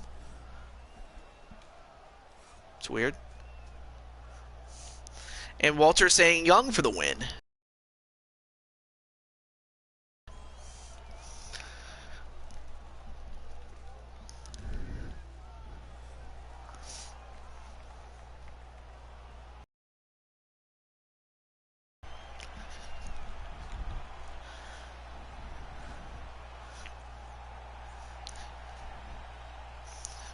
Of course, the man is in very good shape. Ooh, nice backflip there. And Cole's calling for a knockout win for Young.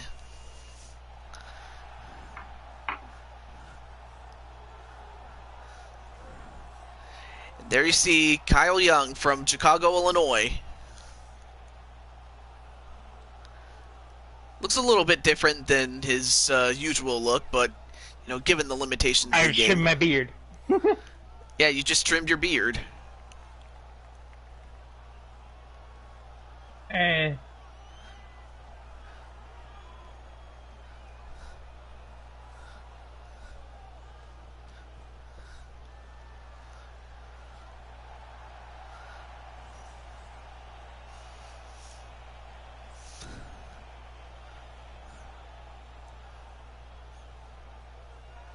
Yeah. Young's... Oh, I'm sorry. And, well, Young is a bit younger, no pun intended. However, the reach and the height go to Bryson Hope, but the weight goes to Young. By a large margin. Young sporting the Tony Stark stash. Would you like to be the next Tony Stark? Honestly, that would be kind of cool. Iron Samurai? The Iron Samurai, yes. Or is it... I would legitimately do that if I could. I will take that stick and break it over my knee. I will break that one over my knee.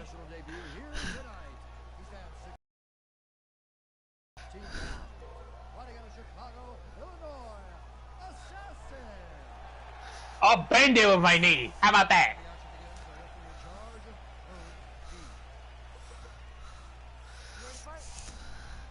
I'll just toss that away. That's it.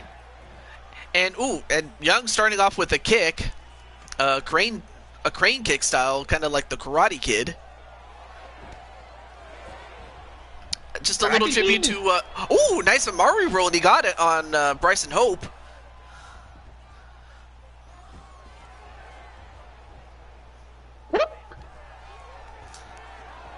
Oh, nice counter there by Bryson, as Bryson is in the Daniel San. That's where I got the San surname. Is every time I see that, it's like I always call Samurai or rather Brandon. I call him Brandon San. So that's where it came from. Right now, Young on the bottom with Hope in the guard. So you have Nightmare San and Queen. You gotta run it.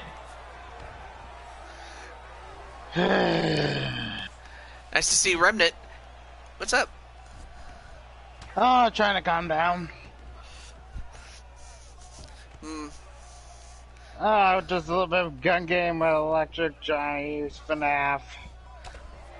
Ooh, good punch there onto Kyle Young.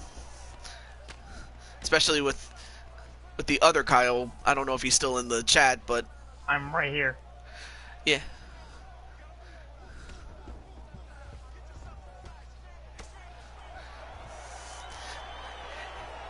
I will train more harder for LTD and UFC. I mean, at least he has a good attitude, does Walter. Yeah. But ooh. And wait, what the hell is he doing? Oh, I was about to say to Bryson, this is not a wrestling match. You can't win by pinfall, man. You can't pin me, dude. I think he forgot the rules.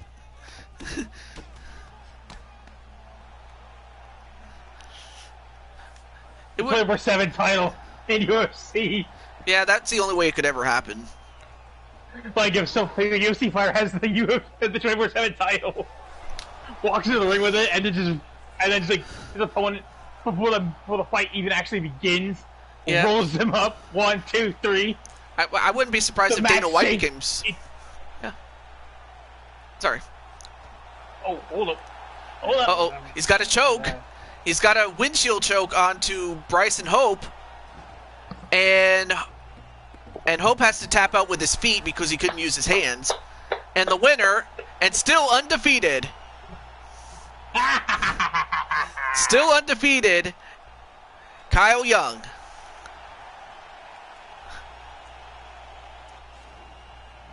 Keep your booze.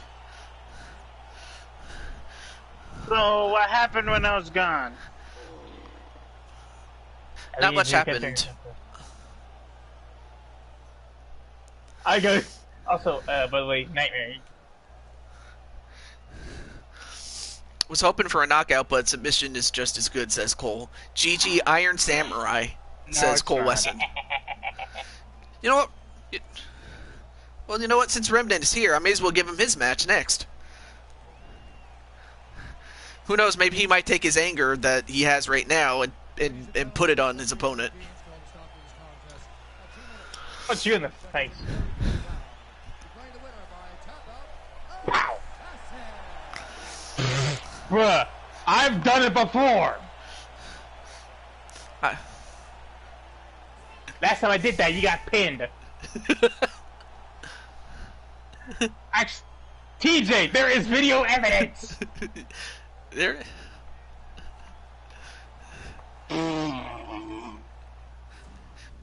I doubt you just laid down for me because in the lead up to that matchup, you were trying to make me jump through hoops. Because speaking of Remnant, here he is. Oh dear. And it's going to be against Mopman. That's just how the matchups worked. I got and she's like, because I like taking my notes on caps lock. So Remnant, Elementor against Mopman. I hope Mopman's doing well. He'll be back in June. Around June. Sometime in June, so he's most likely coming back. Well, speaking of Mopman, here he comes first. Residing in Melbourne, Australia. I don't know if that's... Well, then again, he's... I don't know if that's where he is right now, legitimately, but... Or perhaps that's where he wanted to go on vacation one day, I guess. I don't know.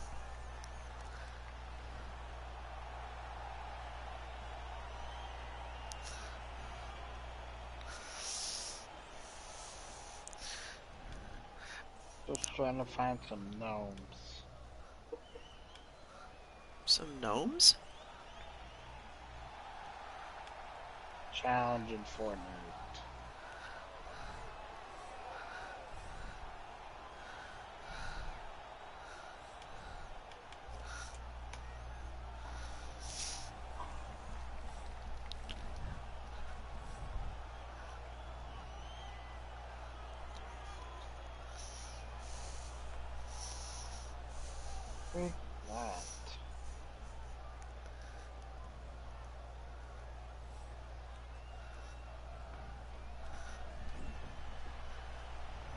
What happened? And now, Remnant Elementor. 11 wins, 12 losses. Oh, it's something on Fortnite. So, That's what it is. So Remnant is younger and has the weight advantage, but the height and the reach go to Mopman.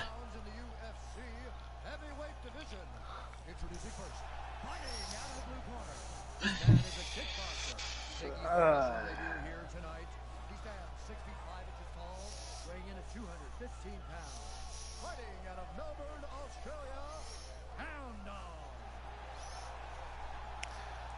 And now introducing his opponent, fighting out of the red corner. This man is a mixed martial artist making his professional debut here. Oh, that's right. You got 6 feet 1 inch tall, weighing in a Fortnite not too long ago. fighting out of London, Ontario, Canada, the Executioner. And when the action begins, our referee in charge, Dan Bergliato. All right, are you ready? You ready? Let's go, guys, fight! And it's time. So right now, Remnant. Ooh, nice kick there to Remnant's leg by Mopman. Ooh, nice snap jab there by Remnant. He's been learning his punches.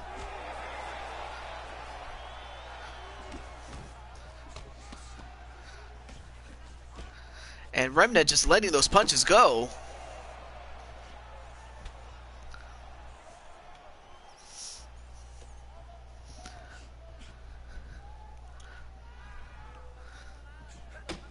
Ooh, nice kick to the side of Mopman.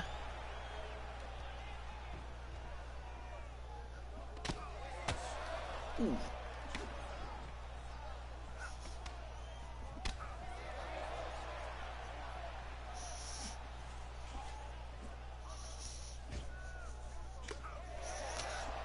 And of course, an evenly contested fight between two Weapon X members. You had to expect that, I'd have to imagine. I'll be right back. All right. Well, congratulations, Kyle, on your win. My head.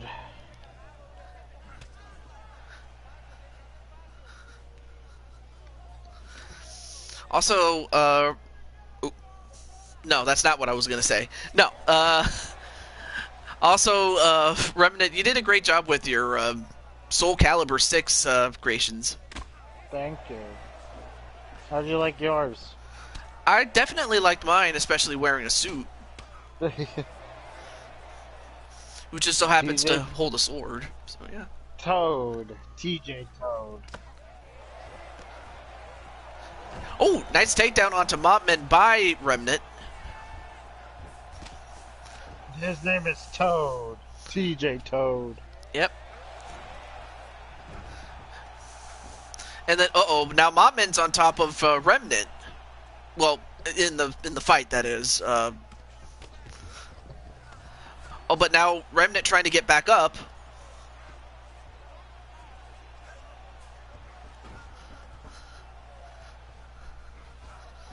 Oh, but then Mopman decides to stand it back up again, and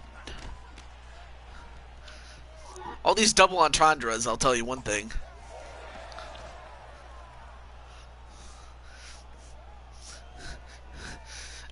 I mean, Unless the we master actually of... need one. Yeah. Yeah. If I get enough Soul Calibur characters, I might do a high person tournament. Ooh. But the most one I think I'll go up. The most people I think I will go up to is 32 people. Wow, 32 people. Now, if I get that many, because I want to host like a big tournament. yeah, that would be a great show there. The Battle of the Fittest. Mm-hmm. I can make it. Yeah, and I'll make female versions of people if they want as well. Or like the female characters. If I had a female version, it'd be Toadette, really. Well, I mean, but that's just me, though.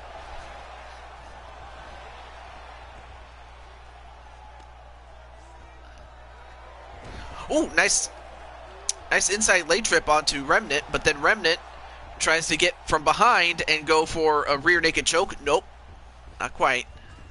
Now in a side mount onto Mopman.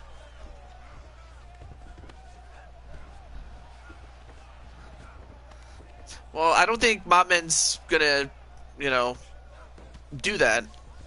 Not gonna try to die. Last time we, the, the, the last time me and Mob fought, I knocked out Mob in a few seconds. And now, wait a minute. What's Mob doing? Oh, wait a minute. Mob, wow, he's got himself a unique choke. I hadn't seen that one yet. It's a Darce choke. And Mob, wow, just choked out Remnant.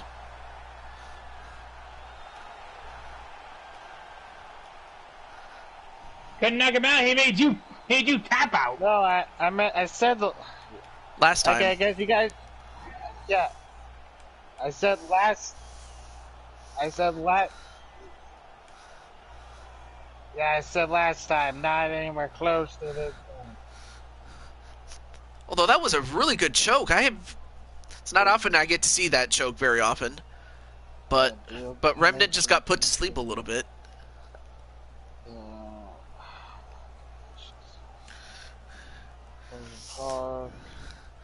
So Mama now picking up Remnant to help him up on his feet.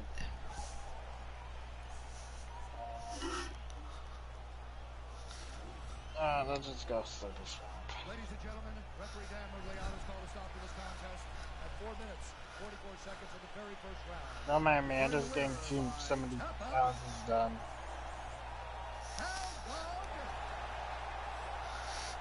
So my men will be moving on.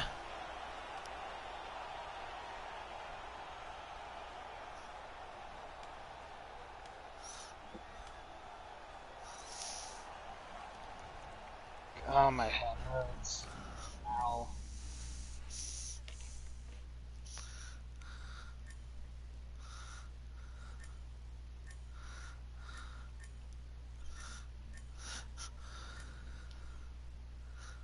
Okay. Let's see. I don't know if B Super's in the chat, but I'll let him know.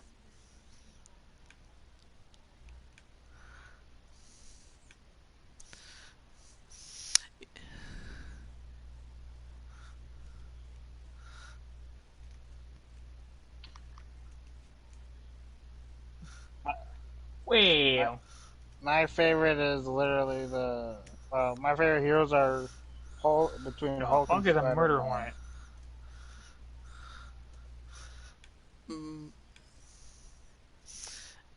Spider Noir.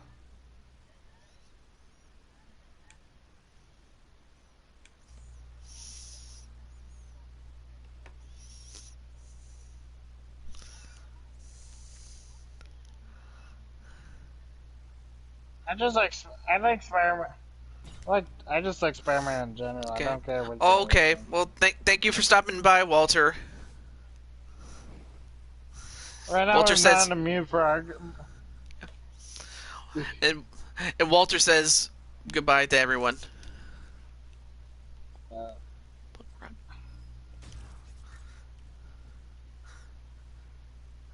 Chris Jericho from AEW will be live.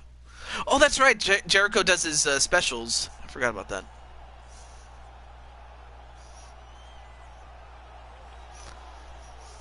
So Beast, B Super, will be taking on this man, a legend in BJ Penn.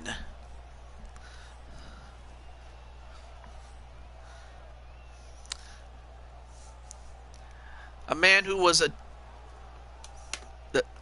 2-division world champion in his prime.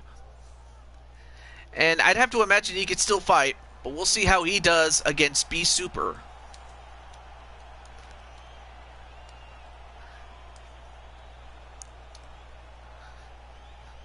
Yeah, Spider-Man has had good series. I Deadpool.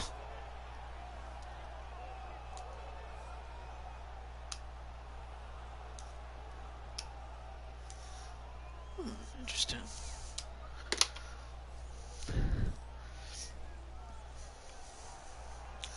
So B Super. Can I finish, please, from this? Oh, sure. What would you like to say, Remnant? God, man, everything else. Oh.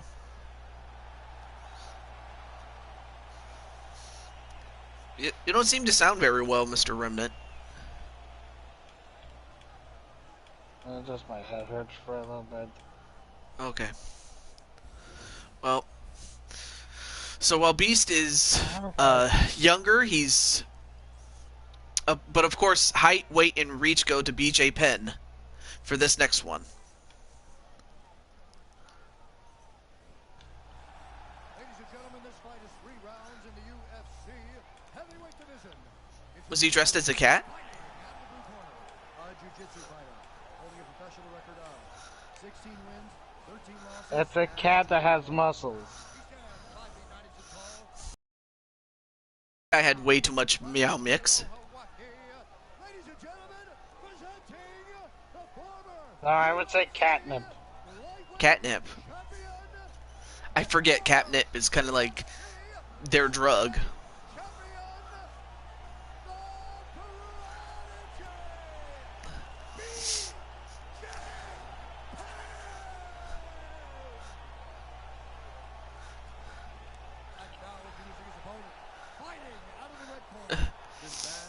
Oh my god, have you ever seen that series where you had a talking cat? It was a black one. fighting out of the muscle cypress of Behemoth. The Aristocats. I did not know that. Like, I mean, I liked the Aristocats back when I was like a kid in the '90s, when they released it on home video at the time.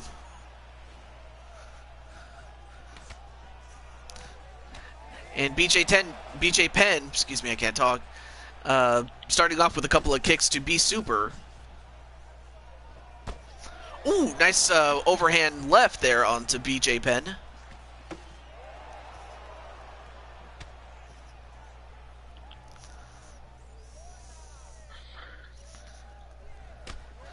Ooh, a kick, and wow, B Super just went down like that. I don't know if you check out the replay, but that was a well-placed kick there by Penn.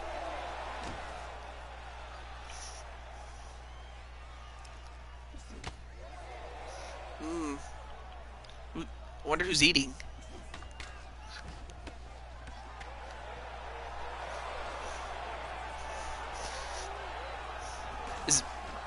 I'm gonna guess, is it Cheetos or something? Cereal. Oh yeah, cereal's good. I don't care what people say. Cereal's good for any day.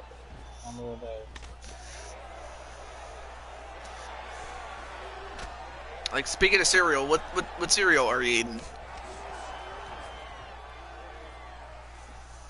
They're great. Not even a joke. It's literally the slogan of Frosted Flakes.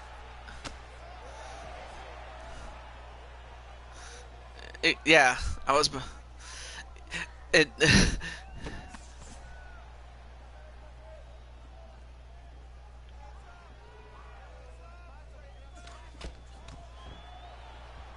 Including us. Just like whatever at this point.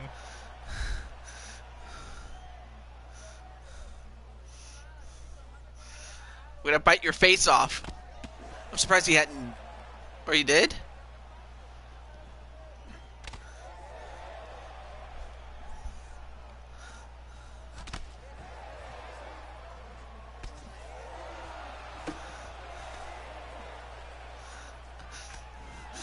But right now.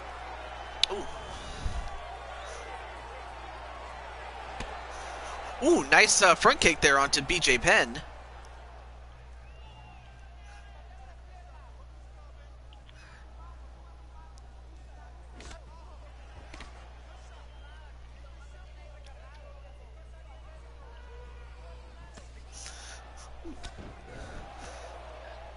Nice back and forth between these two.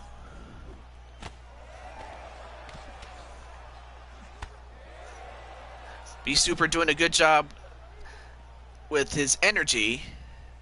I don't know if he's bleeding from... I don't know if it's his blood or if that was BJ's blood on his elbow.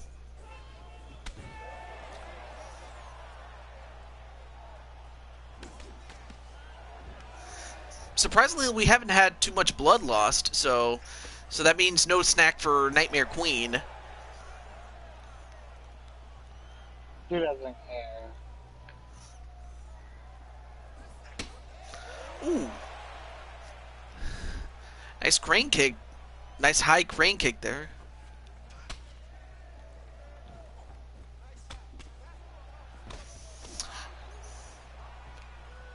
You said you like cereal, Queen. What was your favorite cereal?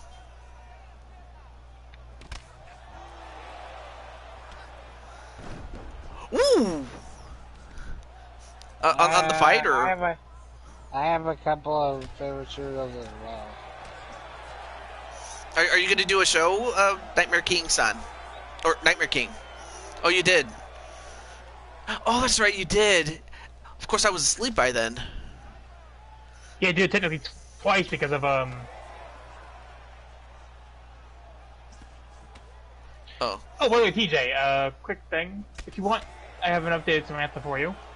An update. Oh, yeah, that's right. She has shorter hair now.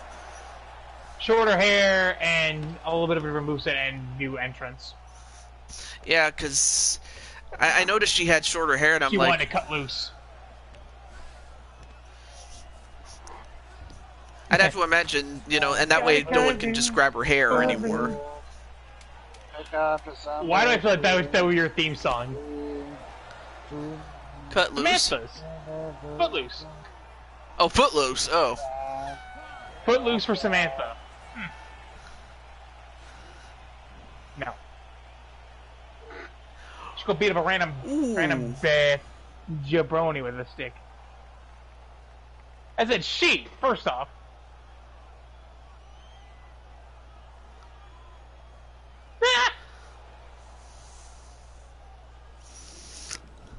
Just Name glory! Boom. And of course, you can't forget the lovely senoritas.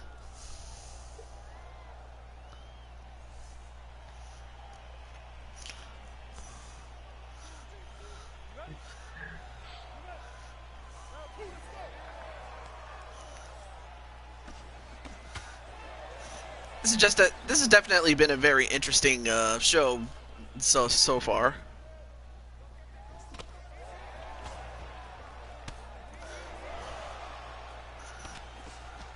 I believe I did. Yeah, I did, because you took that picture. Ooh, uppercut onto BJ Penn there.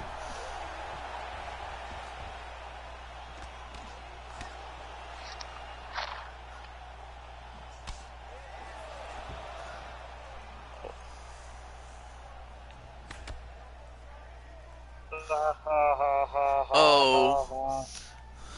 Was this on 2K20? 19. Oh.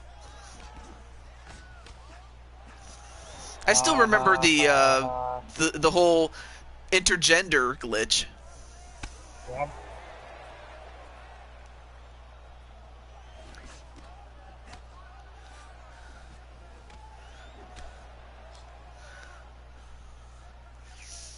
You know I ignore that.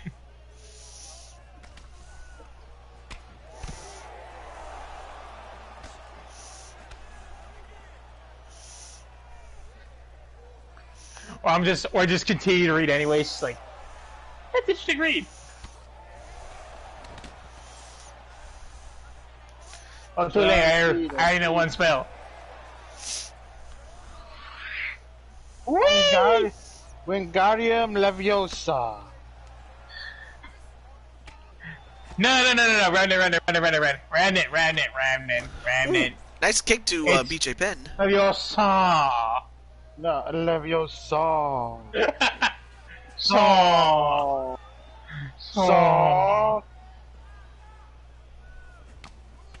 No, it's Leviosa. Crank. No, it's Leviosa. Saw. And well, what the hell? I don't know if you saw what happened with BJ Penn, but he was kind of like hopping on one leg for some odd reason, like a bunny or something. Anyway, now both men are down.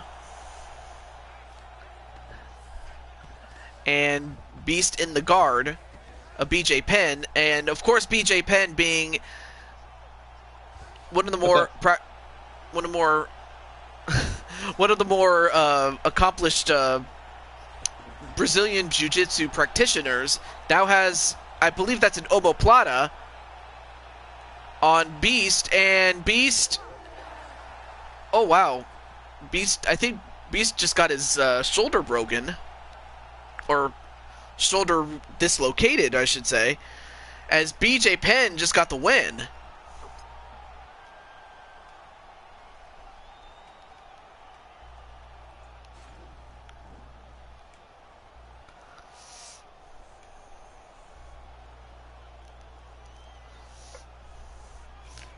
Avacadabra.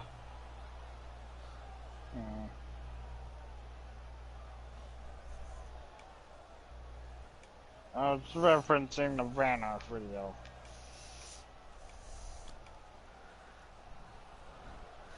Wow, just, oh my gosh, that shoulder is not supposed to bend that way.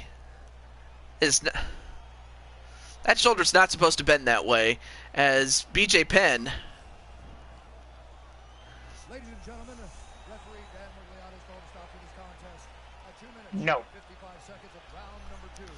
For the winner by submission, the Prodigy, BJ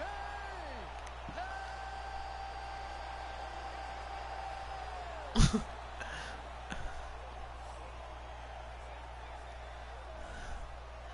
So congratulations to BJ Penn, as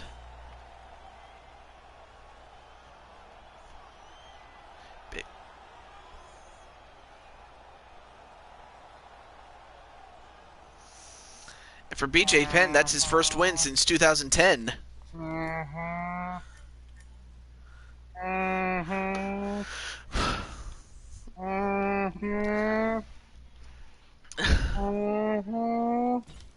All right.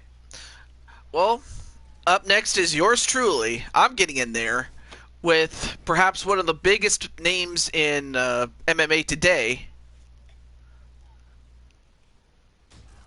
Huh. So it's going to be yours truly against Jorge Masvidal.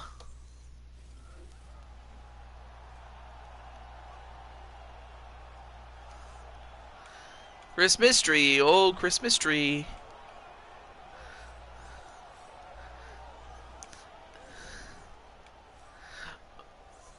My gosh.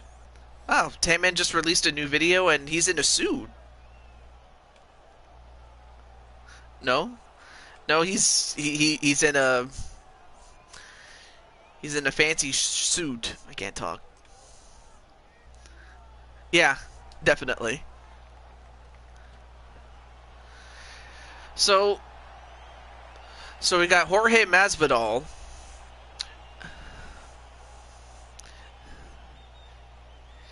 I mean, of course he got himself an endorsement deal by KFC after he gave Leon Edwards in a backstage fight a 3-piece and a soda. I am not joking. That's exactly what he said. Yeah, I'm surprised he didn't include that. You know what? Hell, I might even. Well, actually, I might get something else, but that's something I'm thinking of getting sometime later. Piece of a soda. Well, I'll tell you one thing, Jorge.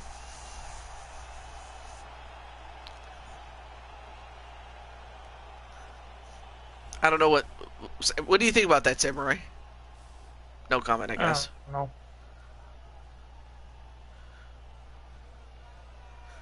Ladies and gentlemen, this fight is 3 rounds in the UFC heavyweight division. Introducing first, fighting out of the blue corner. This man is a boxer, holding a professional record of 32 wins, 13 losses. He stands 5 feet 11 inches tall, weighing in at 170 pounds. Fighting out of Miami, Florida, Jorge Game Plan Masvidal. And now introducing his opponent, fighting out of the red corner. Wisconsin fighter, making his professional debut here tonight. He stands 6 feet 5 inches tall, weighing in at 255 pounds. Fighting out of Sacramento, California. Unicorns. Iceman. And when the For a team of 3.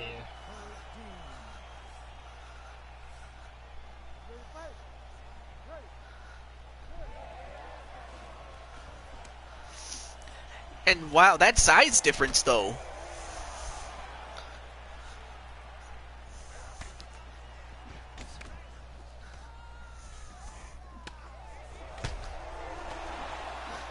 And right now, Masvidal is learning firsthand the power of the toad. I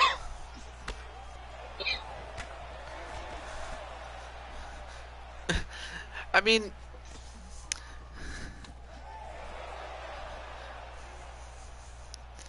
but yeah, I do feel bad for Samurai because, you know, when it comes to, you know, people not reading the rules and things like that.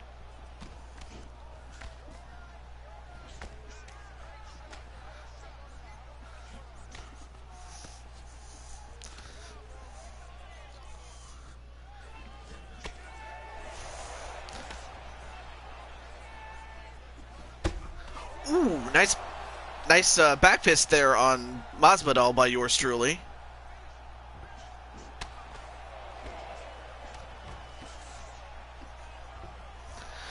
Oh, nice takedown by Masvidal on yours truly. Tell you one thing, Masvidal is the BMF champion, which is actually a thing that that Dana White awarded to the winner of Diaz versus Masvidal. I don't know if you remember that fight.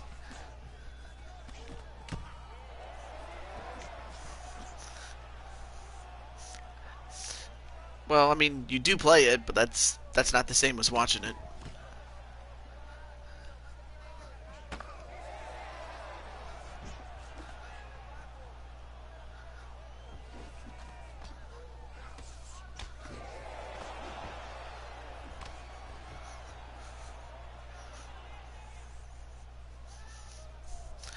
Let's see. Hey, blade charge. Nice to see. It's the blade of the earth. The rocket man. The man who also kind of screwed over Weapon X last night. Oh no. I have a bad feeling that whether it's this game or WWE, I have a feeling that Kyle Young's going to want some of blade charge. There will be a time where me and him have to collide. And I noticed that blade charge has a new look.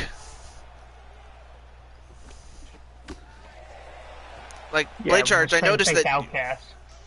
Oh, it was made by Outcast? Yeah. I legit don't know either, dude. Out of character. Out of character, yeah. I don't know what the hell what happened with blade charge, the character. Well, it wouldn't surprise me if it was Voodoo. But then who would have something against blade charge? Except maybe MAD. The Madness... Asylum, what was it called? The Madness Asylum. I mean, because that's where Blade Charge was part of. He was part of that group.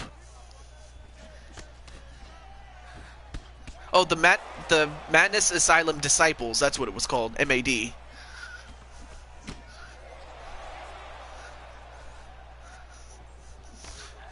But then I saw, you know, I saw that you beat 3 other guys in a Fatal 4-Way match on what is it, LIT? Yeah. Mm-hmm. I was talking about the follow-up match that you had. Yes! Yes! Yes! Yes! Yes! I finally win my first solos game! Woo! Congrats. No one cares. Oh, thank you, buddy. So Remnant and Blade Charge says yes too. So, Apparently. I'm sorry. so Remnant is now Daniel Bryan. He's now the yes man. Brendan, that's your next character. Just yes, yes, yes, yes. Oh my gosh.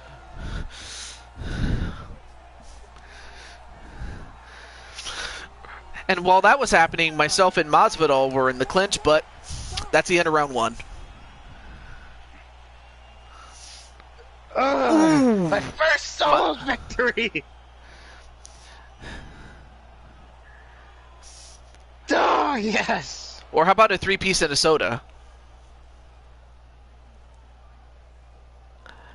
And Blaychard says, my wrestler was originally going to be a Daniel Bryan-like wrestler. I'm sorry for anyone's eardrums I shattered. Well, Rest in peace, headphones users. well, so as far as Blaychard is concerned, hopefully I can find Outcast's version of Blaychard, because I thought it looked so badass. Like, I think it's under SCD if I recall correctly. okay. Oh, was. I mean, not that it's critical, but I just thought that Blaychard looked so badass in that.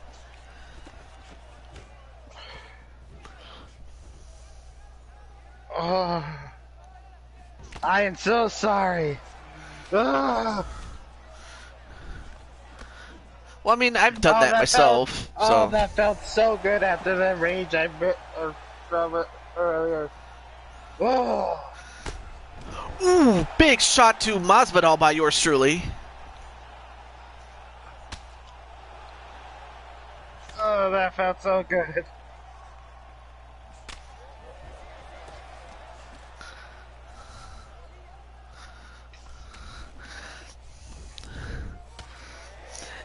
And Blaychard says, "Here, have it. Here's a special cookie." Thank you. I was so excited I didn't even emote.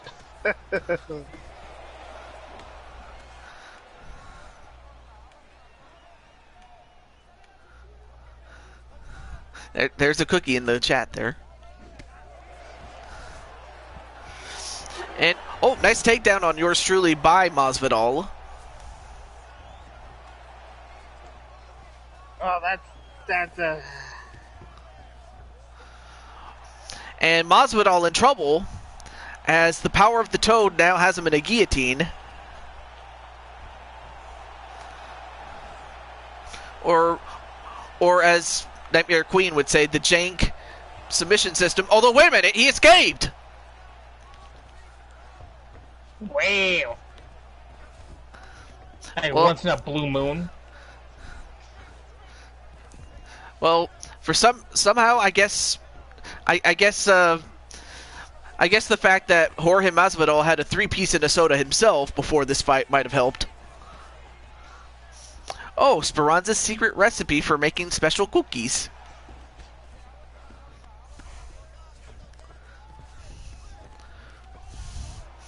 Well, chocolate chip cookies.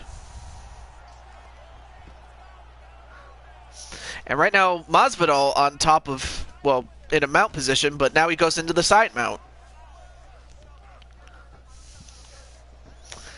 Well, now you're seeing a couple of droplets of blood on that ring, so Queen's going to be feasting pretty soon.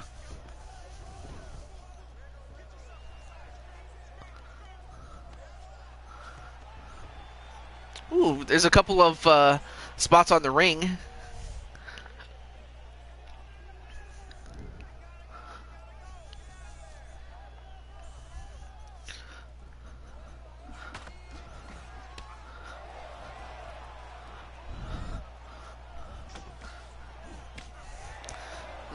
Something tells me you'd bite somebody if you thought it would be to your advantage.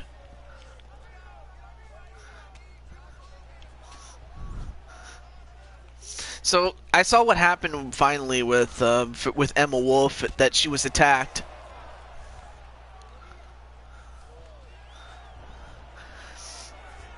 I just know that K-Wolf was very mad.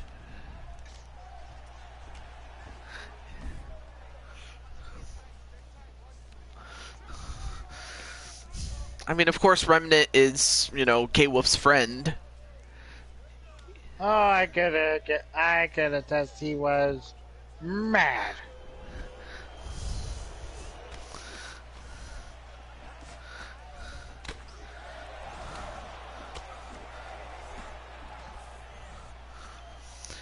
I'll tell you one thing, Masvidal's hanging tough here.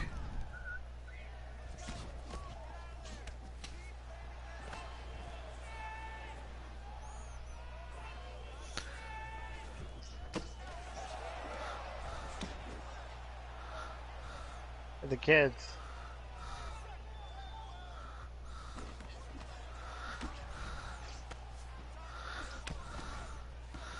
So Ella doesn't know about this?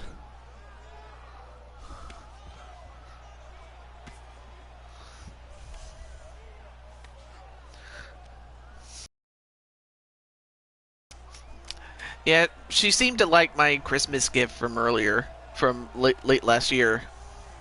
And she was like, "Thank you, Mr. Toad!"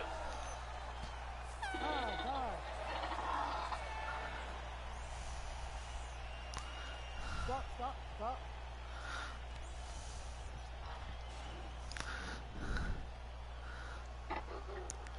Ooh, big punch there to Masvidal.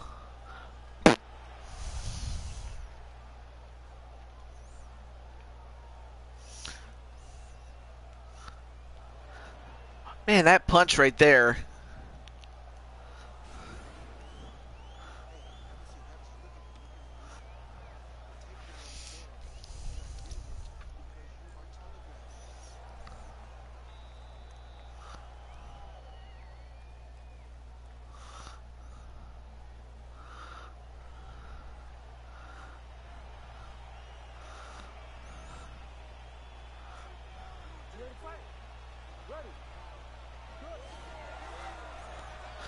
All right, third and final round of this fight between myself and Jorge Masvidal.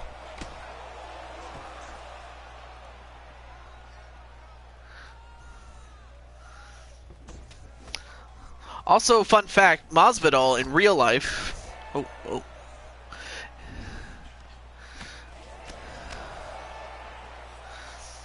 Kind of funny, when I first met him, or first saw him, I thought it was George, with the J, but it's Jorge. I always... Also... Blade Charge says, I can't hear the others. That is... What? Blade Charge says he can't hear the others for some reason. Anyway. Also, I just retweeted something that you guys might find... You can definitely share it in the chat. You are a moderator. And also, hey! Great to see Rockhawk. You had your fight earlier. Never mind. Oh, okay, so it was probably something on Blade Charge. And what is this? Let's see. I'm not going to read it. This is way too true. Moose. Wait, what? Look at the...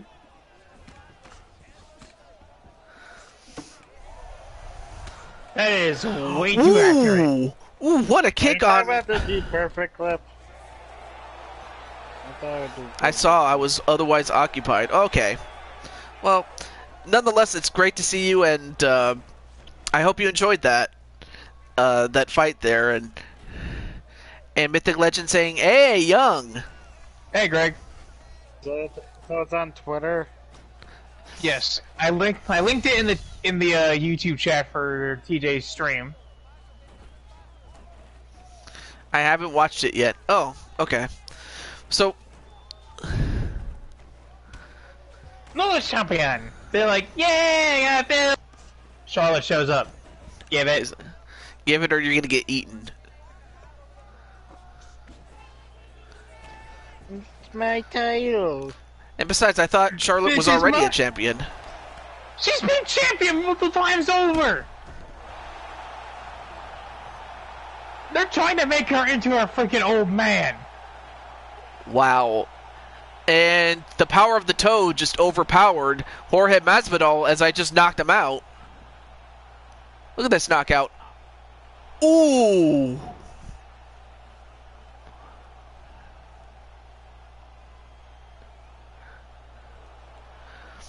And I forgot to mention that Masvidal is a bloody mess. Look at him.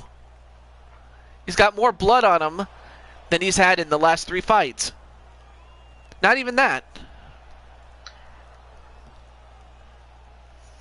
Queen, if you think about it, you could put any title in that position and that be accurate. Gentlemen, referee Herb Dean has called a stop to this contest at 2 minutes, 27 seconds of round number 3. She, Declaring the winner by knockout, Iceman.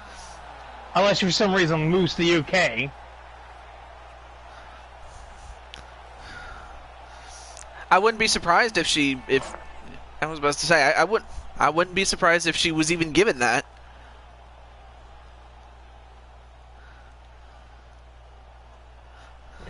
There's one thing I'm gonna be happy for if it happens. Finn Balor versus Walter. Ooh.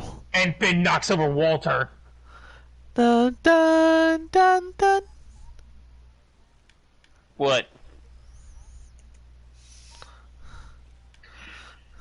And also, if you think about it, imagine putting the NXT UK, the WWE United Kingdom Championship on the line versus the WWE Championship.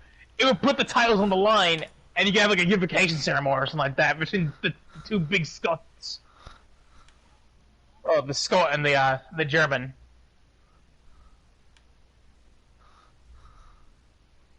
Yeah.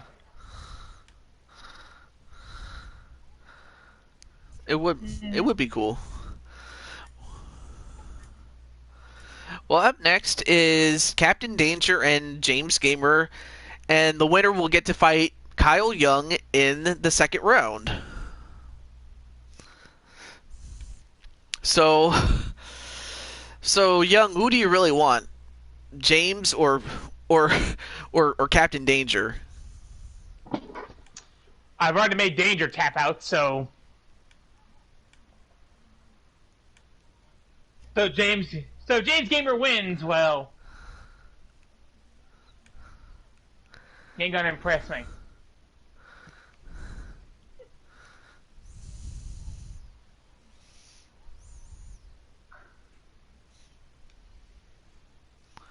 I almost wanted to do that to Danger, just like make him run the Weapon X Gauntlet as a warm-up. Not even on UFC, on WWE, because he's challenging me, so...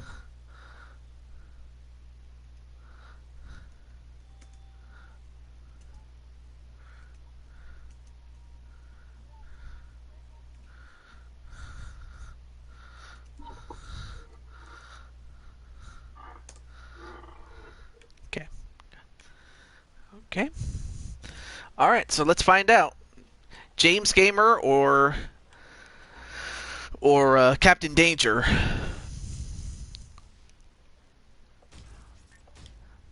It's not Danger William Robinson, but it's Captain Danger. We gotta make her as old as her old man. Who?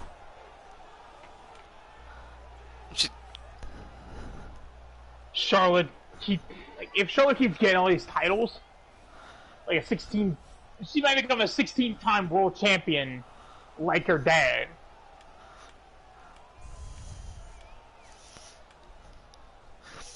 Yes. Well, I mean, it was not that long ago we were complaining a lot about Roman Reigns, but... Well, I wasn't, but...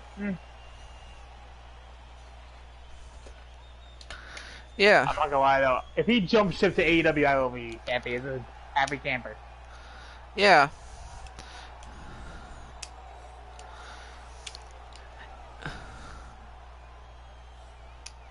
Mm-hmm. Yeah. I mean, Le Champion.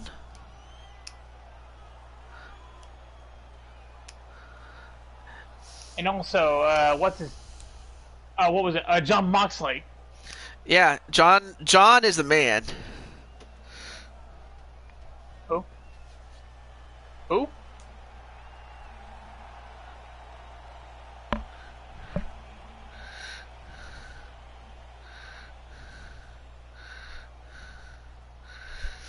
Yeah. That's the sad part is they've essentially given him the Benoit treatment. Yeah, and they're apparently giving Reigns the Benoit treatment, as they're not even mentioning him. As Woody is younger. Yeah. I hate this company. I want to get out. Yeah, so Woody is younger. Actually, he's got everything going on. Pounds in the UFC heavyweight division. Introducing first, fighting out of the blue corner. This man is Yeah. Esparza, making his professional debut here tonight. He stands 5 feet 7 inches tall. You're not the feed. 132 pounds. Fighting out of London, Also, England. yes, Queen. Yes. And now introducing his opponent, fighting out of the red corner. This man is a Muay Thai kickboxer and jiu-jitsu fighter, making his professional debut here tonight. He stands 5 feet 10 inches tall, weighing in at 255 pounds, fighting out of Orlando, Florida. Problem is, I don't think the Fiend's gonna play you the beat of Braun's drums.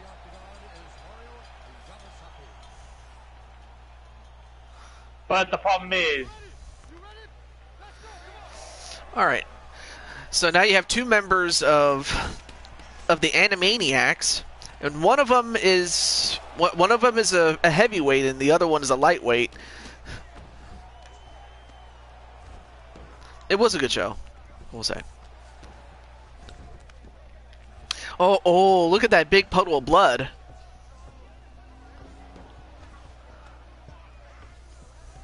I think that's just left over some other fights. Mm-hmm. But it's still something, though.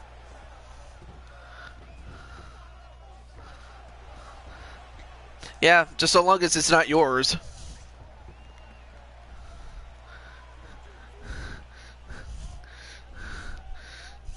So for James, ooh, nice high kick by James onto Captain Danger, and Danger's, despite having the weight advantage, is not that much taller than James, so James can get in there and mix it up with Captain Danger. Although Captain picks him up and slams him. Picked him up and slammed him, amateur wrestling style.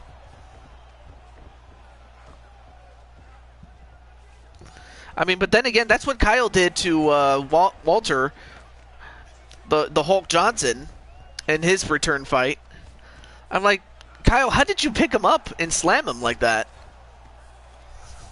Lots and lots of training. Young Toad. Young Toad. Yes, young Toad. I know you're older than me, but go along with it, mother.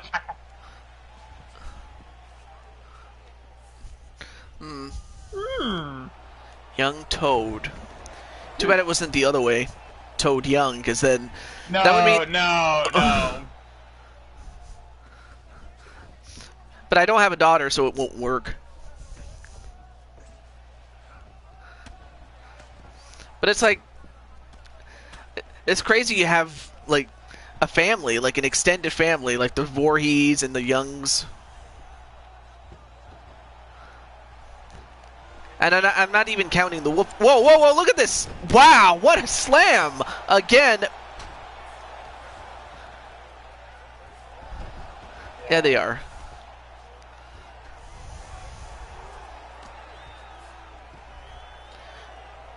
Well, I mean, we still have the Wolves, and then you have, like, the Tigers and Jaguars.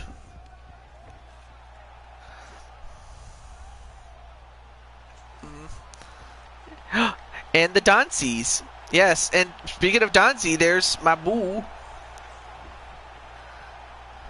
Speranza, and, well, that happened. James Gamer just tapped out to the guillotine by Captain Danger, so the rematch is on between Captain Danger and Kyle Young. This is going to end the same way, Woody. You on the floor, me victorious. And for James Gamer, he goes to 0-3, still cannot get a win. Though not for the lack of trying, definitely not. But for Woody, he's up to 5 wins, 4 losses.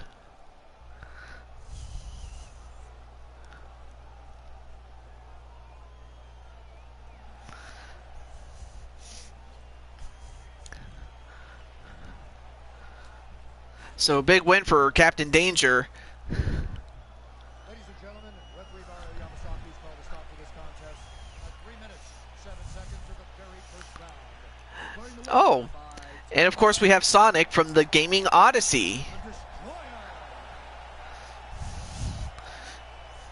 Same group I'm also a part of. And by Sonic, he means Sonic Crafter King. But great to see you, Sonic. What's up, man?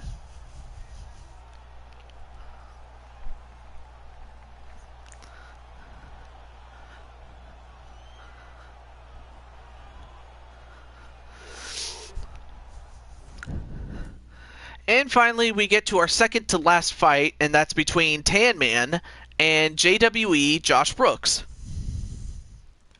So let me let Mr. Tan Man know.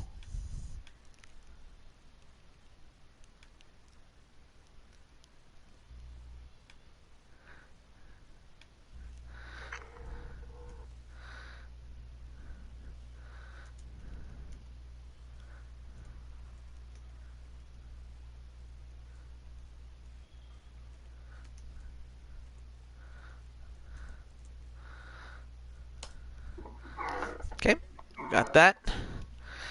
And with that said, let's get to it right now. And I don't know if you guys are going to vote in the commentary booth, but for you guys on the stream, who do you think is going to win? Tan Man C or Josh Brooks?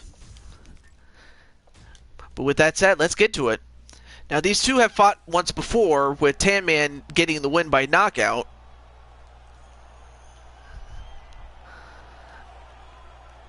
And up first is JWE, Josh Brooks. But nonetheless, though, it's been a pleasure to have you guys on co-commentary. No problem. No problem, dude. Also, yes, Queen.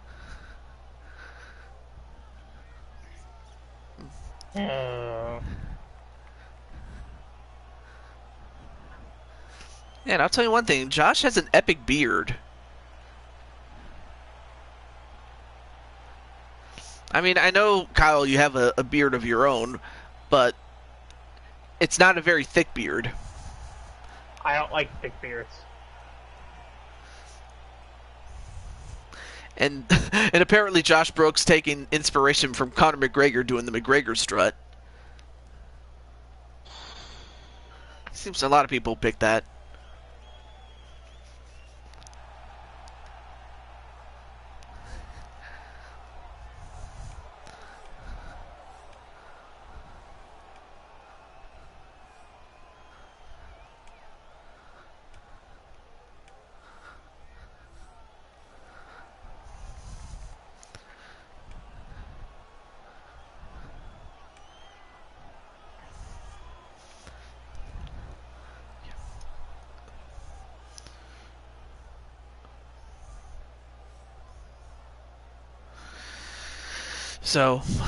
So I almost forgot to mention, Josh Brooks is winless at 0-2, whereas the Tan Man is at 2-3.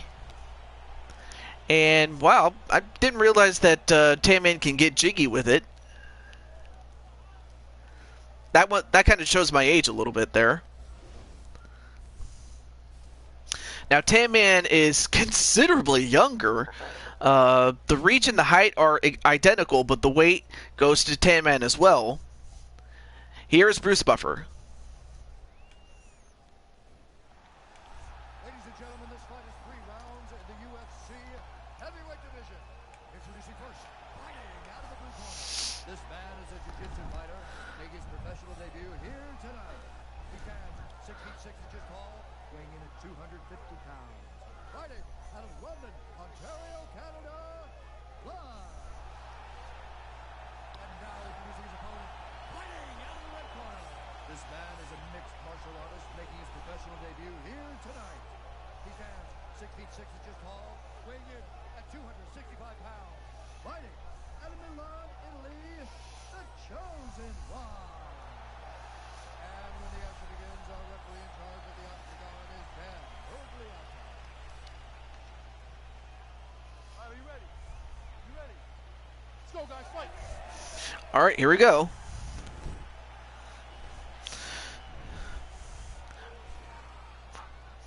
So far, a punch has not been thrown.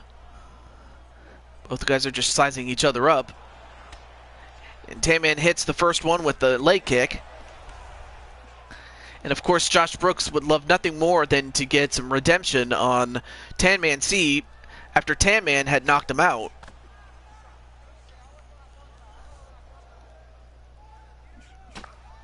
Ooh. A couple of good shots there onto Tan-Man.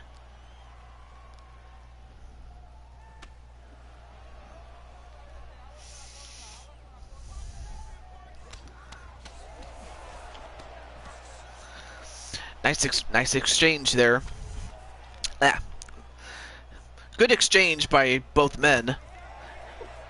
Nice front kick onto Tan-Man, then a kick to the side of the head. Tan-Man going for a takedown, but Brooks doing pretty well defending that takedown.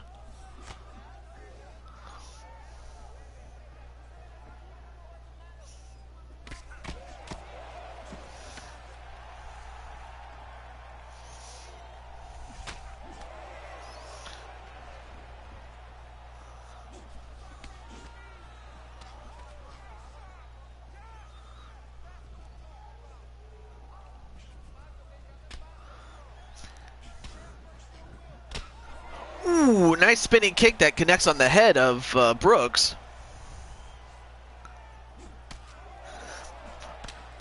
Ooh, nice overhand left onto Tan-Man. Both guys exchanging kicks.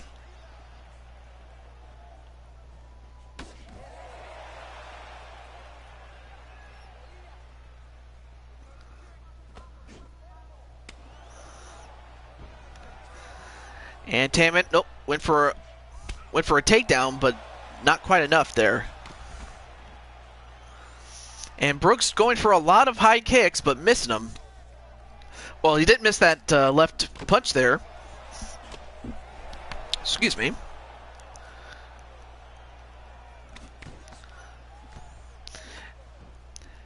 And Brooks doing pretty well with the exchanges for the most part. It's still early in this fight, so anything could happen.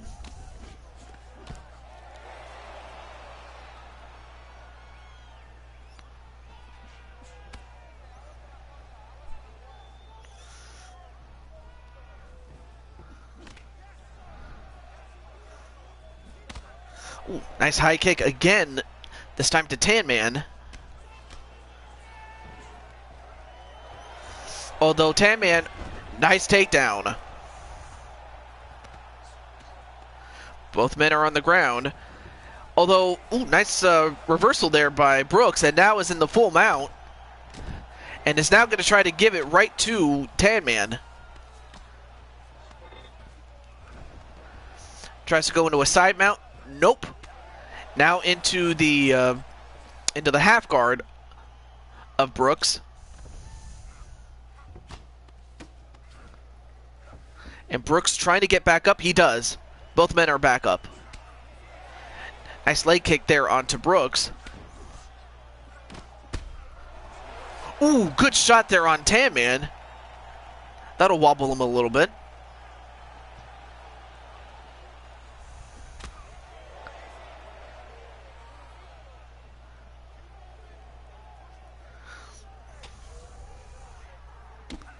Ooh, nice front kick with the left leg there by Tan-Man.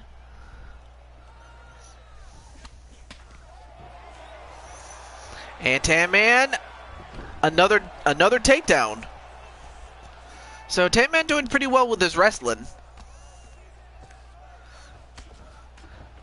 Now on top, in a half guard. But JWE, to his credit, I mean, he's doing pretty well with getting back up, and so it's still anybody's fight in this point. That was until Tan-Man just absolutely kicked Josh Brooks right in the head, a la Tajiri style. I don't know if you guys saw that replay, but wow, what a kick. Let's take a look at that replay. Wow, got all of it. Kicked him right in the side of the head, and he goes down. And of course, Brooks went for a left hook, but he missed, and that just left himself wide open to getting his head kicked in. Wow. And then Josh went to sleep. So Tan-Man wins the rematch as well. Ladies and gentlemen, referee Dan Mergliata has called a stop to this contest at 4 minutes, 43 seconds of the very first round. Declaring the winner by knockout. Yeah, Samurai? Oh, nothing, just... someone on Twitter is just like this is sweet, I'll give you a Pokemon. And by that, I'm like, I think who best represents you, I think? What do you mean? Apparently it's the one apparently it's one of the Pokemon I would be, to be honest. Like, he thinks that the what Pokemon you'd be, essentially. Mm-hmm. Apparently I'm a Hitmonlee. A Hitmonlee. Yeah. No, I could totally see that. Umbreon. Ember's an Umbreon. I forgot the name of that one Pokemon, but he kind of had like a mushroom on his head. I don't know. But that just goes to show how much I know Pokemon, because, well, like, I was mainly a filthy casual when it comes to Pokemon, so that doesn't mean I know everything about it. But nonetheless, though, congratulations to Tan-Man on winning the final tournament match, but there's still one more fight to go, and that's the show. And it features our good friend Kiyomi Cuevas, Kitty Lynn.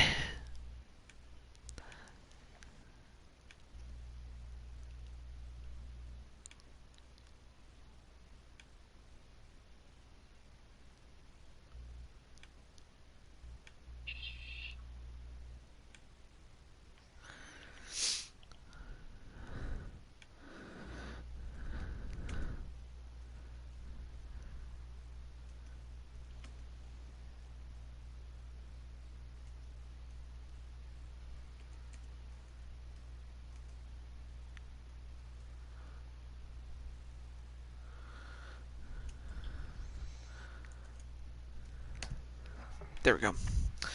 All right, well, let's continue.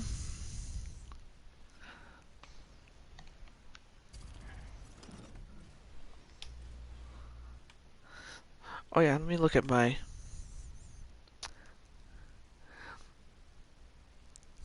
And of course, Esparza sends me a picture of herself.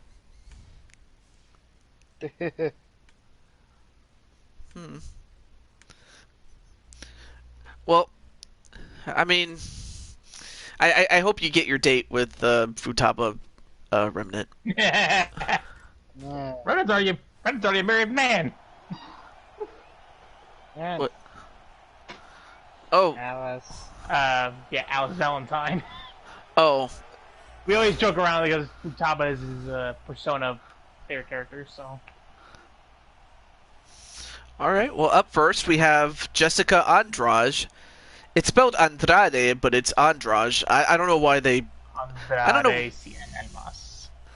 Yeah. Like, I don't know why some names are pronounced differently. I guess it's probably just the countries where they're from.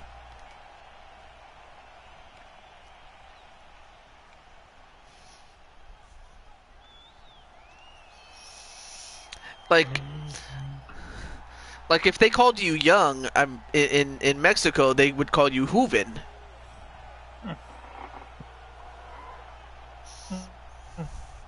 Yeah, it's different. He has different pronunciations and stuff like that. Yeah. I'm taking Spanish class, so I kind of know I kind of know the pronunciations and stuff like that.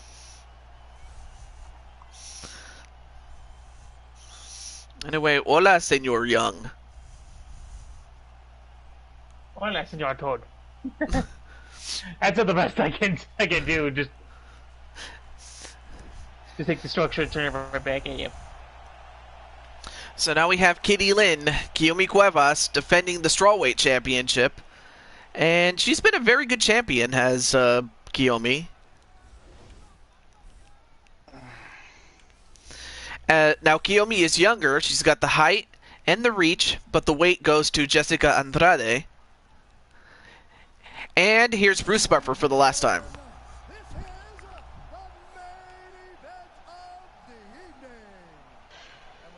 Oh, I'm so glad. Oh, my back.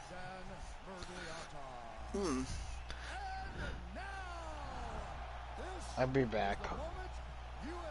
Oh, okay.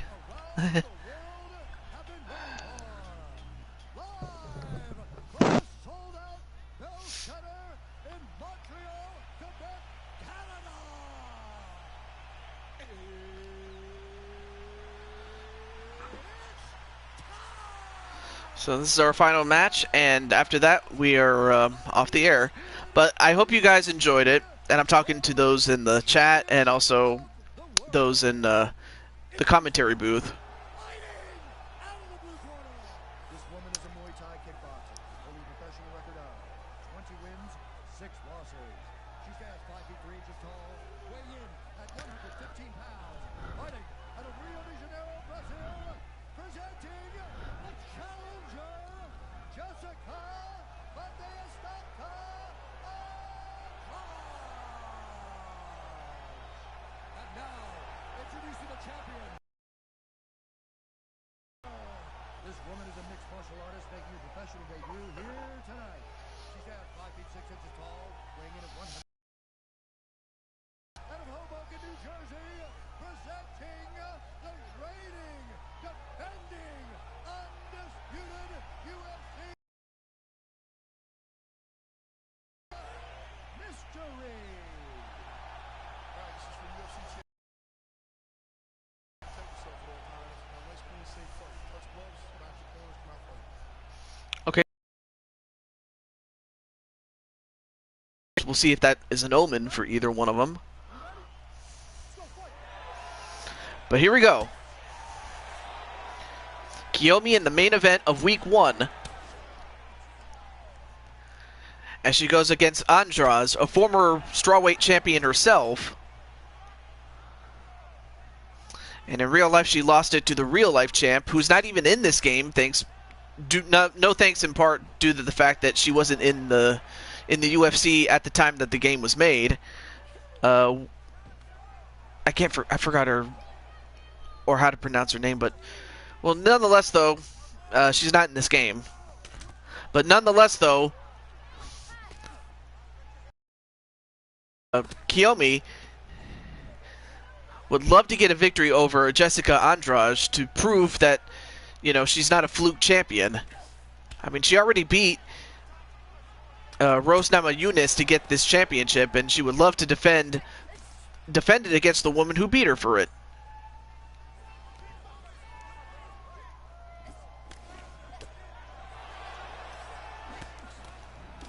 And Kiyomi using her size to her advantage, especially with the reach.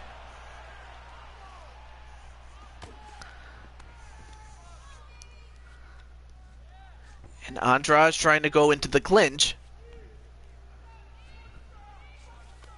Now gets behind her, but not for long though, as Kiyomi reversed it.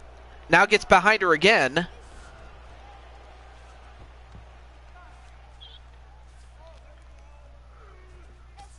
Ooh, nice knee onto Andrade by Kiyomi.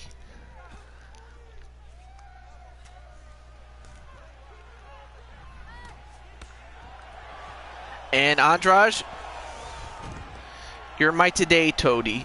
You're my today, Toad. Aww.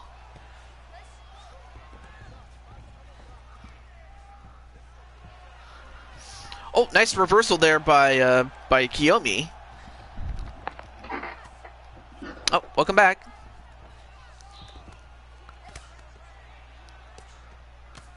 Now in a side mount is Kiyomi.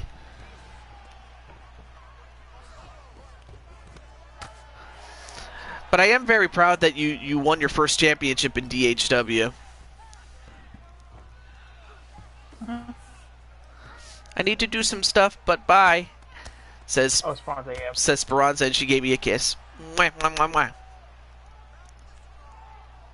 I'd say get a room, but I don't think that'd be a good idea this time. Well, without stating the obvious.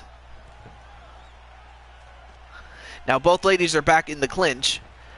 Got about 2 minutes left to go in the first round.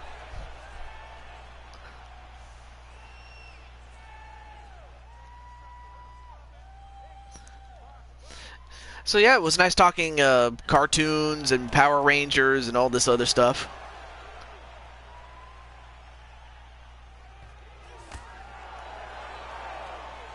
Yeah, don't mind me. I'm just doing some checks real quick. All right.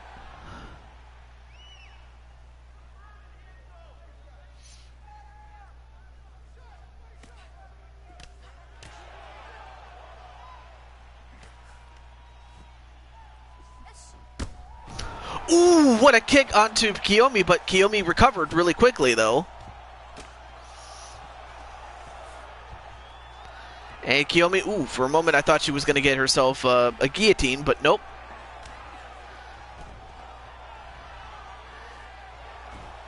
And not even one round, and they're already bloodied. Both women are.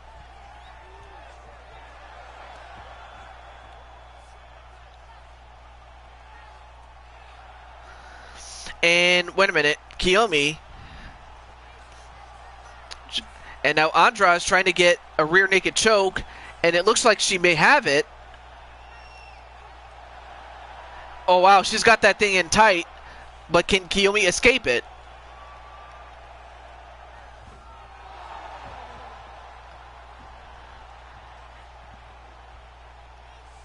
And apparently Kiyomi just fell asleep. And we have a new champion. She passed out. And we have a new champion in Jessica Andrade.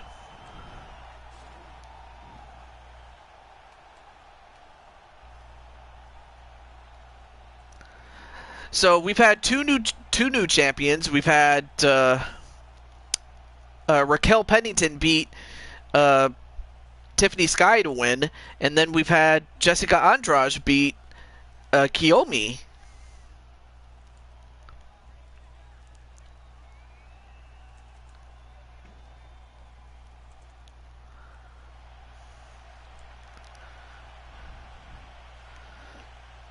All I can say is congratulations to Jessica Andrade. Here's the official word.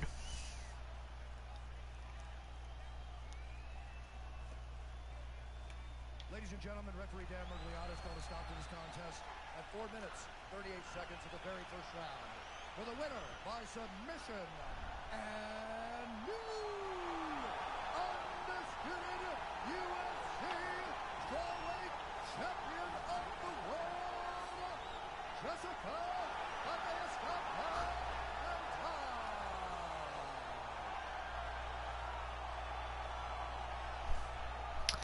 Incredible. And her team celebrates as they become champions of the world. I mean, not much else I could say about that except that's how it goes sometimes. So for next week, we're going to see Nightmare Queen go one-on-one with Murphy. Not Buddy Murphy, but I forgot her name already. But, Lauren Murphy, excuse me. Then we will see Jose Blanco go one-on-one with Max Holloway. Then Cole Wesson gets his chance at the light heavyweight championship against Brandon Cuevas. And finally, MBN John goes one-on-one with Feck for the heavyweight title. This and the completion of the 16-man tournament now that it's down to 8 people. So that's what's up next week. But there is one other thing that I do need to announce before I forget. But I do want to say thank you to Samurai. Oh yeah. Well, yeah, just for the fact that you're here and that you co-commentated, so I appreciate it. Or I guess I could. Mm-hmm.